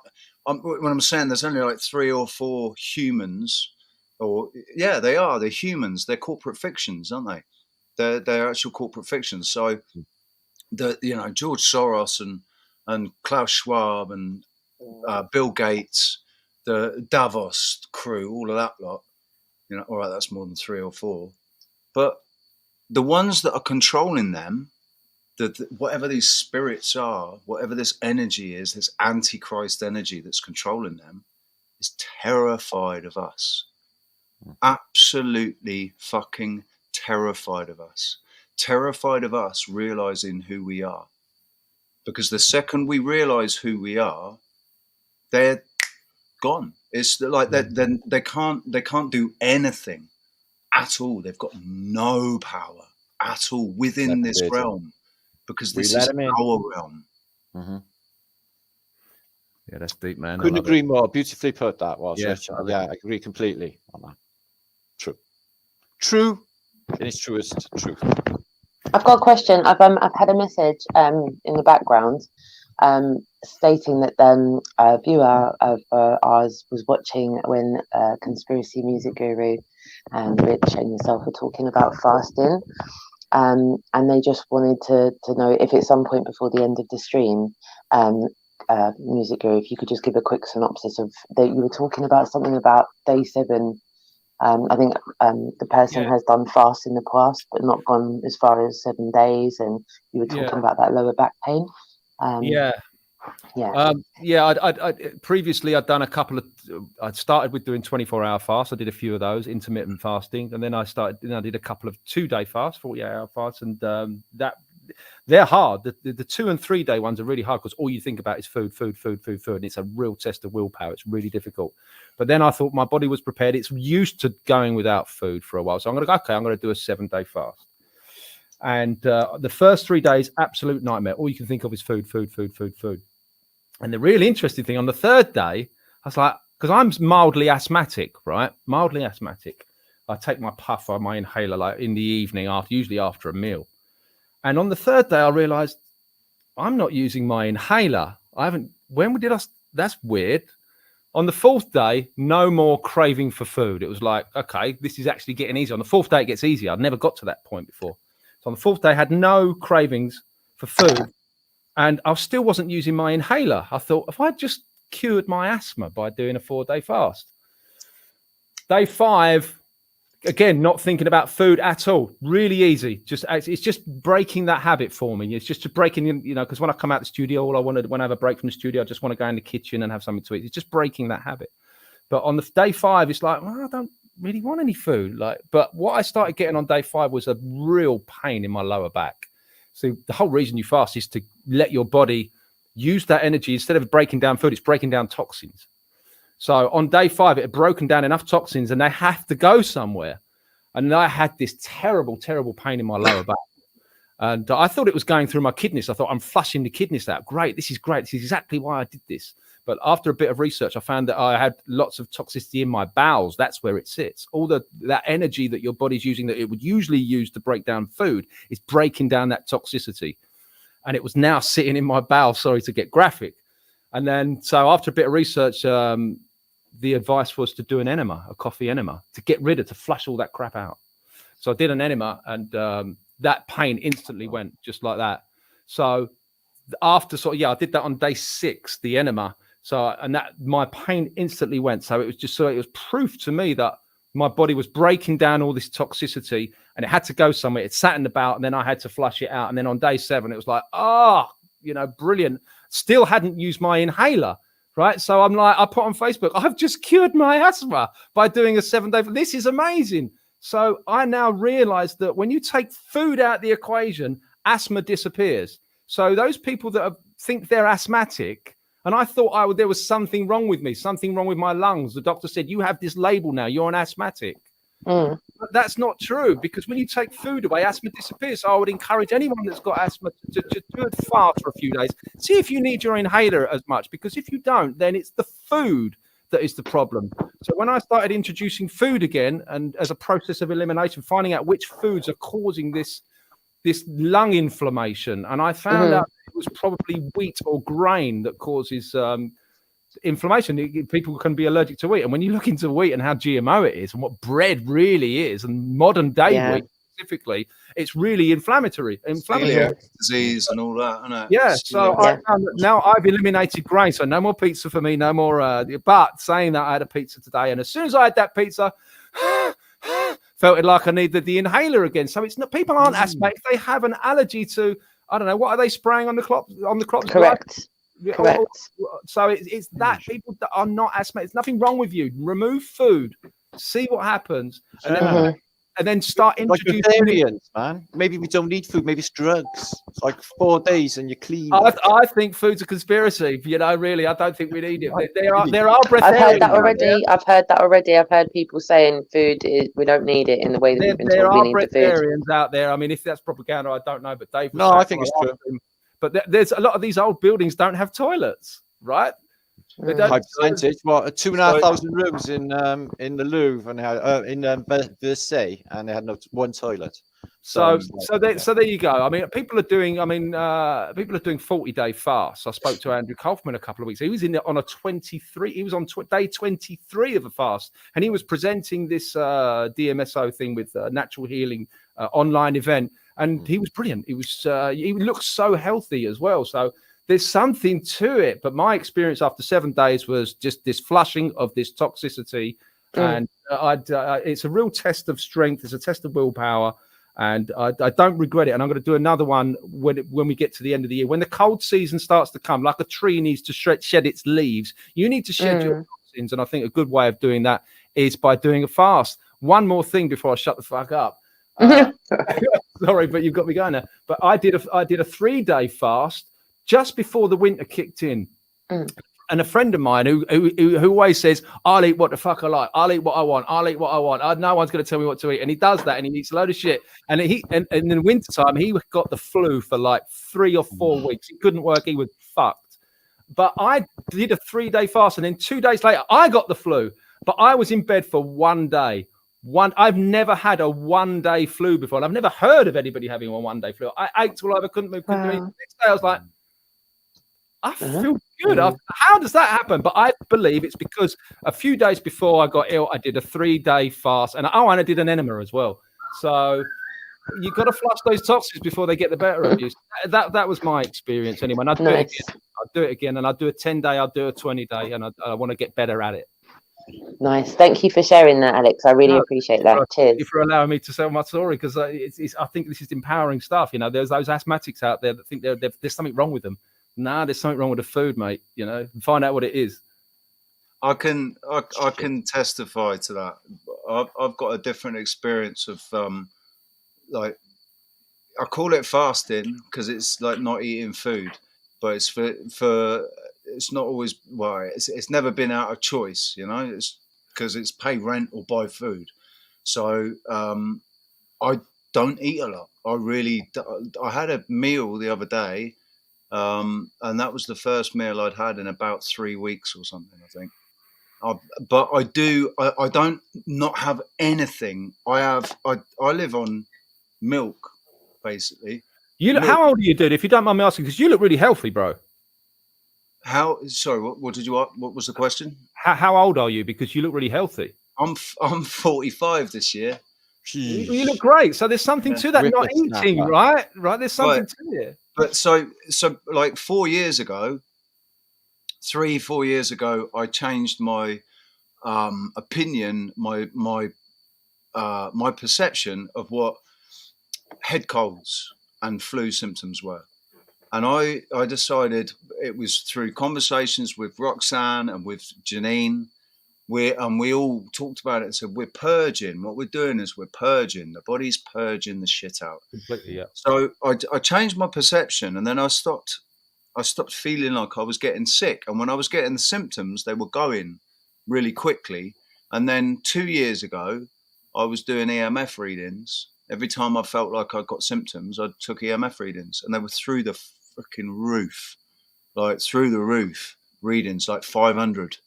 400 or 500. Wait. So you took an EMF reader and you put it onto yourself?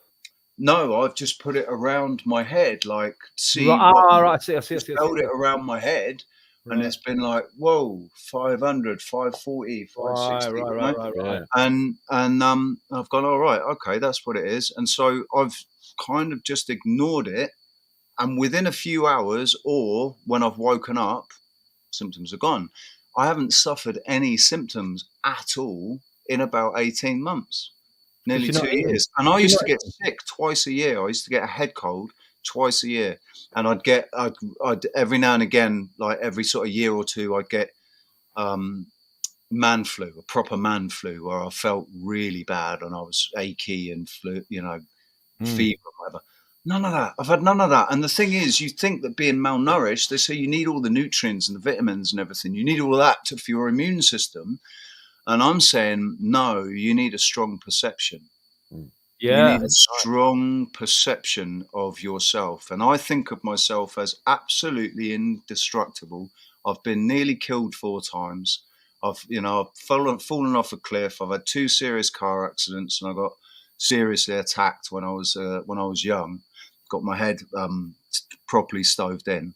And I'm indestructible as far as I'm concerned. Nothing in this realm can hurt me. It can actually, can really seriously physically harm me. And since having a real strong feeling of that, no symptoms at all. Wow, the mind is very, very powerful. I mean, if you can wean yourself off of food like that and get healthier as a result, I mean, what a paradigm shift that is! Fucking hell. My energy levels are different. Like my sleep is. I've allowed I just go to sleep now when I'm tired. So it could be 3 o'clock in the afternoon or 3 o'clock in the morning. It's and a lot of the time, because my room, I have to have my curtains closed to keep it private in here, so I never know what time of the day it is. So it's just and I've had a touch of narcolepsy as well. That's the natural way, right? If you feel tired, go to sleep. I mean, I've got 12 cats and they all do it. They're just like, I'm tired now. It doesn't matter what time of the day it is. So I wish I could get into that cycle. But yeah, that's very empowering, man. Yeah. Deep. Love it.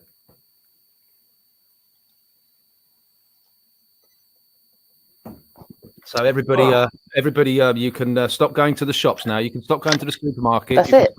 Wean yourself off food. Yeah. You don't need it. You can just, do earthing and some sun gazing. I've got to tell you my little earthing story quickly. The wife and I have had a stressful week last week. Long story, few family issues and that. And we both had real tension in the neck and I had some anxiety and that. I said, let's go to the beach. Thankfully, I live 5 minutes from the beach. So let's go to the beach. Let's go and walk up the coast and let's go and go and do some earthing. As soon as we stepped on that beach and as soon as we took our shoes and socks off and put our feet in the sea and just walked up the coast a little bit, it just gone, completely gone. And after 5 minutes, I looked at the wife and I went, "Do you feel better?" She went, "Yeah, unbelievable." It's just the sea and the beach are definitely the best place to go. Yeah, it's medicine. It's absolute medicine. I can't believe how much my anxiety and hers just fell out of me like that. It was just I've got to do some more of that. Yeah, my God. It's all that salt and silicon, man. Yeah, I think that there's obviously something to earth in. I think that's scientifically provable now. But when you're putting your feet in the water in those electrolytes, there's some kind of relationship going on. You're putting your body in the sea. I don't know what's going on there, but all I can say is like, oh my God, I felt amazing after that. And I've got sunburn. We were up there again today, so I've got sunburn and everything. Yeah, great. What part of Spain you in? Alicante, northern Alicante. Yeah, so not far from you. I mean, I'm probably about a half an hour flight from you. You're Ibiza, yeah? No, Tenerife. Tenerife. Sorry, Tenerife. Sorry, you're thinking of the Balearics. Yeah, I get them confused. Yeah. Right. Yeah, so you're right. I get you. You're West Africa then, aren't you? Yeah. The island next to La Palma, when that went off, the volcano. It's the volcanic islands. Ah, gotcha.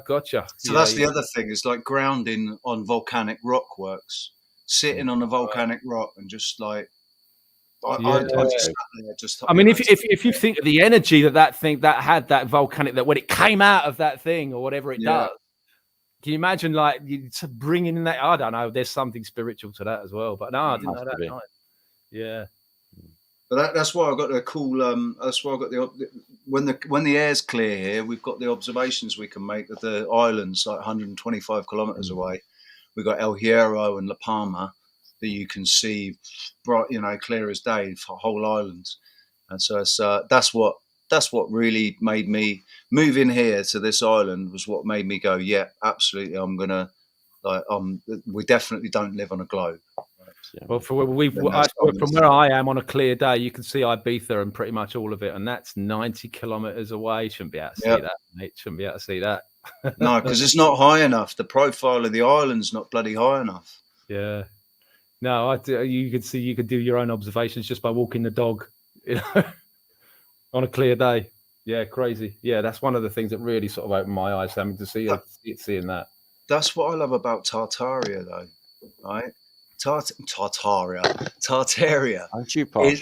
The fact is, everyone can go out. Every single person can go out and find somewhere within 5 miles of where they live. They'll be able to find some evidence that the narrative that's given for those buildings, it's not going to fit. It's not going to make sense. They're like every single and everyone watching, somewhere down there's tunnels underneath. We've all got these tunnels running down 20, 30, 40 kilometers underground.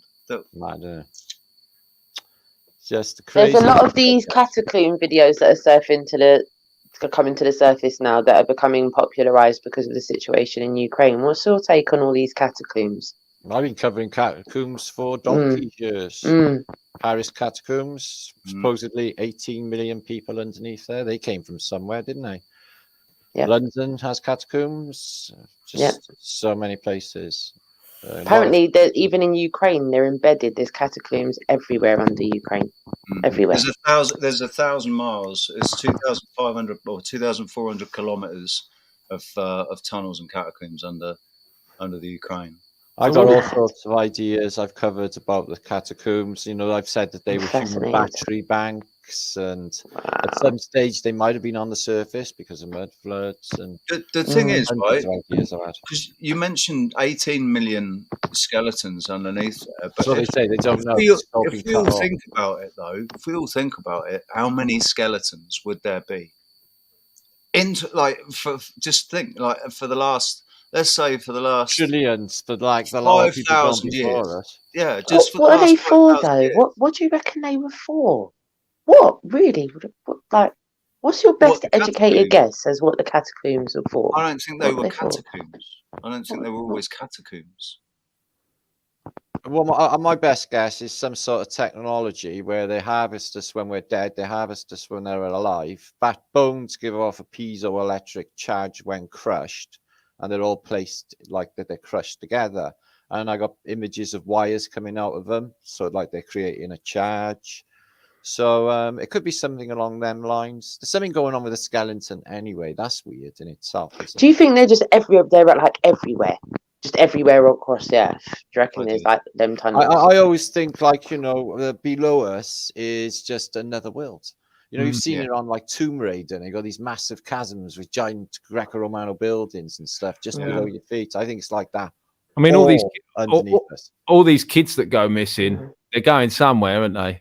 Yeah, and the arrivals as well. They could come from underground. They're not all going to Epstein Island, are they? No, man. People are turning up from somewhere in this place. You're not wrong. Sure. Yeah. And disappearing as well. Yeah. We know nothing about this is what's weird though. We know nothing of the place where we live. We got the idea of like what they tell us and what our minds make up, but in our reality, we have no idea of where we are. Then things up in the sky, I haven't got a clue. It's just, how can we be in a reality when we know nothing about reality? We're not supposed to, I don't think. No, it's the ineffable plan. I get it, God. There's a divine plan playing out right now. I'm aware of that. And the awakening and, all of this that's been happening is divine by nature. I've got no doubts about that. And what's coming as well, I think, has already happened in the future because we just haven't got there yet. So Yeah. people just like worry too much about. I hear, honest to God, I hear the most like people moaning at me. People moan at me a lot, and they got like everything, and they don't even know it. It's just like people just moan about shit. Really, you just got to fuck up. And so that's just everybody's like just wired into this negative intent thing, isn't it? It's like you get home from work and there's the news on. I better not put the news on because it's just going to download me with all bad information. And then they find themselves getting out of the chair and turning it on because they're addicted to being bad wired with bad information and want to be negged out and thinking all these negative thoughts. That's how everybody is. I'm not in it. I'm not in it. If I have any negative thoughts or anything like that, I recognize it straight away and I tell it to fuck off. Yeah. So I know, yeah. If it's not like positive in action with love intent, then I think it's exterior because I don't think it's part of my soul, my avatar, which doesn't exist in this realm. Because how can my soul exist in the physical realm when it's in a non-physical realm? So, what would that say for our reality? You know, I got loads of ideas. I don't even think we are the human experience. I think there's something else happening. And these demons that we keep talking about, these entities, right? They have absolutely no power over us whatsoever. We brought them here. And only through negative intent can they fuel. So if everyone's on a bummer, great for them. So if everyone lifts their vibrations and gets happy faces and smiles and everybody's happy, they just fizzle and disappear. They cannot exist. Yeah. So it's as easy as that, just turning the buzz around, you know, from sad face to happy face. I like that. What is the root of unhappiness? And it's very root. It's fear, isn't it? It's fear that drives them. It's fear that drives them to work, that pays the mortgage. It's fear that drives society. It does. Yeah, but it's fear of everything. It's fear of the unknown, fear of being unknown, fear of missing out, fear of not getting enough, fear of not fitting in, not having friends, being alone, you know, all of these different fears that everybody's got. If people just trusted each other or, you know, and could trust each other, because I would never hurt anybody, you know, and I'd hope that nobody would ever hurt me. Obviously, in this reality where we are now, I'd hurt somebody if they came and tried to hurt me or somebody I love. But I'd actually like to live in a place where nobody ever really thinks about hurting anybody, because all you want to do is hurt. You know, what do you want to go and hurt anybody for? It's much nicer to actually help people. It's much nicer to get, you know, in a big group and everybody be on the same vibe. And, you know, you imagine it if we were all in it's called love thy neighbor. That's it. Yeah. That's it. Adhere to that, world's a different place. If everybody adhered to that one simple rule, love thy neighbor, then we would be in a completely different place. But it's because people are confused as to what love is. Aren't they? People are really confused as to what love is. I think that's why they have these rituals at Bohemian Grove, like the cremation of care and all these sort of things. You can't tell me that doesn't put something into the ether and stop people caring and being more. You know, that there's got to be something. There's a reason why they're not just playing dress up in the dark and having fun and games. There's a fucking reason why they do that. These people are very smart. So they're putting something out there and people are more apathetic for a reason. And I wonder if these kind of rituals are doing something to people, you know, on a spiritual level to stop them from caring. I mean, it's not just the cremation of care, is it? They actually go out and they're doing proper black magic on full moons and new moons all year round. All year. I'm absolutely certain that, you know, the Democrats have got Black Witch doing magic for them. Democrat. What's the first word? The Democrats. Yeah, because they know there's power there. Yeah. So. Yeah, it just makes me wonder that these rituals that they're doing behind closed doors are having some kind of effect on the human race, and we're being maybe one of our realities. You know, I kind of think, you know, it's a simulation. I get in like sort of idea like it's multidimensional. I keep thinking I'm breaking off fractally and I'm everywhere where I want to be. So sort of getting like that at this stage of the awakening. So I don't think they got a hold on all of it. No. This has got to be the shit of all of the realms, right? There was a better one we were in before. This one's poo. It's soulless. There's something going on with it. It all looks weird and everything tastes like shit. It's not the same place, right? So it's a dense, really dense place. It's a dense realm. Yeah, this place is a lower vibration, lower. I think whatever's been the old guard of this place, the guard of this place has been ingrained for such a long time, Martin. For a good couple of generations, we've been born into this with, if you analogize it with like plasters. Yeah. So we've been born in with these plasters on, and going through our life, and as each one's ripped off, we're like, oh my God, I'm gonna lose my arm. Wait, no, I didn't. Oh, gone. Right, it's just really uncomfortable. No, I didn't think it was like this. My arm's exposed now. You know, like when you've broken your arm and you get the plaster cast off, and your arm looks all warped and nasty and flaky, and that's how people's lives are feeling, because that comfort zone of the lies that they've been wrapped in are being pulled away. And initially, people don't know how to function. They've got to find a new way to function.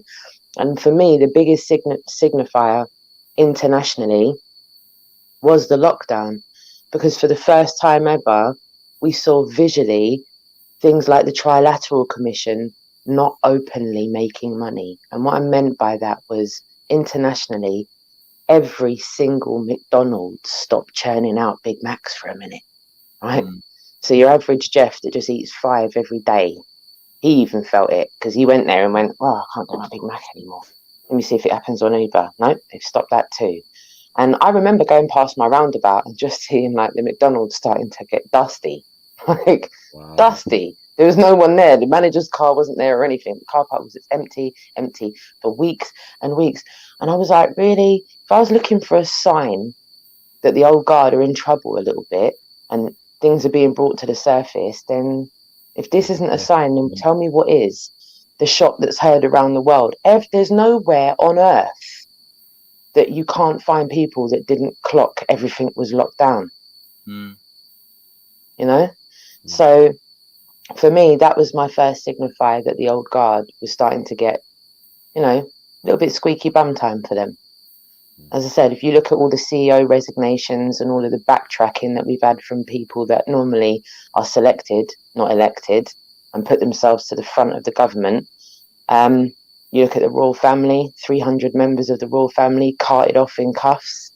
If you look at what's happening with human trafficking, child trafficking, you know, people that have property that have been involved in human trafficking. If you look at what's happened with said members of the royal family in this country seeking shelter, it's almost like everyone that was visually in that top tier, because obviously we don't know about the real ones. We all know about the Rockefellers and the Rothschilds and the Soros family and the House of Saud. They're like the pin-up boys for the elites. What people aren't talking about is even just the layer behind that, the Pacer family, right? Not many people are talking about them and how ingrained they are, the bloodlines, in what's going on today. And far beyond that, the ones that none of us are talking about because we don't know who they or what they are. But I do feel like humanity is seeing the start of the change of the old guard. We might not see the finish of it in our lifetime, but I definitely didn't think I was ever in my lifetime. When I was going to Speaker's Corner and just trying to tell people they're not on a spinning ball, man didn't go to the moon, and I'm arguing the toss between what gravities, the current used gravities, just so I can show them it's absolute BS. We're now at the point where we're looking at what we are looking at, and people are talking about what they're talking about. So I feel like the Great Awakening started, and the truth's a force of nature. You know this, guys. It can't be stopped. Word. Well said. On that note, on that wonderful note, it's about 1 o'clock in the morning, so I'm going to say it is midnight in Cardiff, Wales. It's midnight here as well, actually. Where I am. So, thank you all for joining. It's midnight here too. What was it called? Oh yeah, Super Trooper Flatterday. That was the idea for people that came forward, spoke their truth, got off their asses, and made a difference in this place. I thank you. There you are. Okay, gratitude to you all. Can I just give a shout out to a group of people that were outside South Shields today? South Shields Town Hall. Hundreds of people were out there today with yellow boards on the streets of South Shields, and it was impossible to defend it, impossible to ignore it. They were out there with the stats, figures, and statistics for how people have been lied to. And I want to give a massive shout out to Joe Langley, Vaughan. Chris as well, all the gang that were out there today. Massive love and respect to them for all of their efforts. They were out there for way over 6-7 hours out in the streets, engaging with people. It was sunny but cold, but yeah, it was a massive movement of local outreach, and as we know, local action ends up having a national effect. And the Newcastle, Durham and South Shields lot are doing amazing work on a weekly basis up there. So yeah, massive love and respect to them. They were out there today. We got some great footage of that from Joe. Yeah, I put a video up and I did it. I exported it and then I put it up on YouTube, and I'm sat there waiting for it. I'm like, it's processing. I'm like, and then suddenly this little voice went, "Rich, that video will get you deleted, you dickhead." Oh shit! Went and deleted it before it actually fully processed. I'll listen to that inner voice, man. It knows it's telling you. Don't ever ignore your spirit. Yeah, it's been a wonderful stream. It's been really nice talking to you guys. Very, very nice to meet you, Rich. Very nice to finally talk to you again, Roxanne. We tried to cross paths a couple of times. We were supposed to be on the plane, weren't we, at that time? Yeah. It didn't work out, did it? But that was a really cool, yeah. But yeah, it's nice. Lovely to meet you too, Alex. And Martin, thanks for having us on. I'm going to go and pleasure, Alex. Gonna have a joint. Thanks for spending so much time with us. You're welcome. You go and chillax, man, and be epic. Okay. Cheers, man. Much love. Have fun, brother. There you are. Cool guy, man. Really cool guy. Alex. I'm hanging the same as Alex. I've been doing so much stuff. Sorry. The convention. Yeah. So that's next week. India's just posted in the chat there. If you didn't know.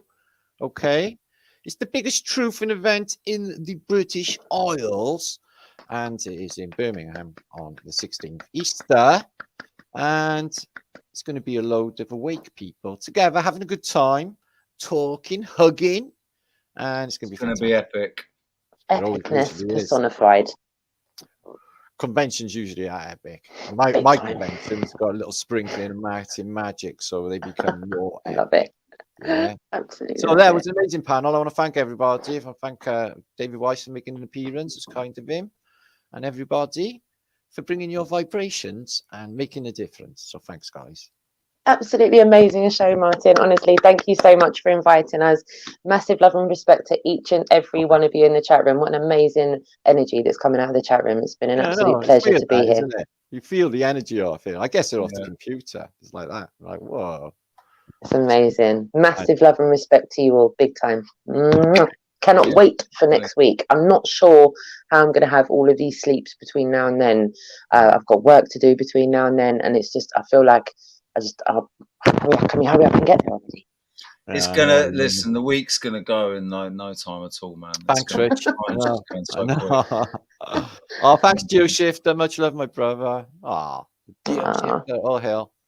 Yes, it's gonna be fantastic. And there's going to be some fantastic people there. The magic will be there. And they don't like that. So that makes me extra specially happy that it's all going down. That's what I do.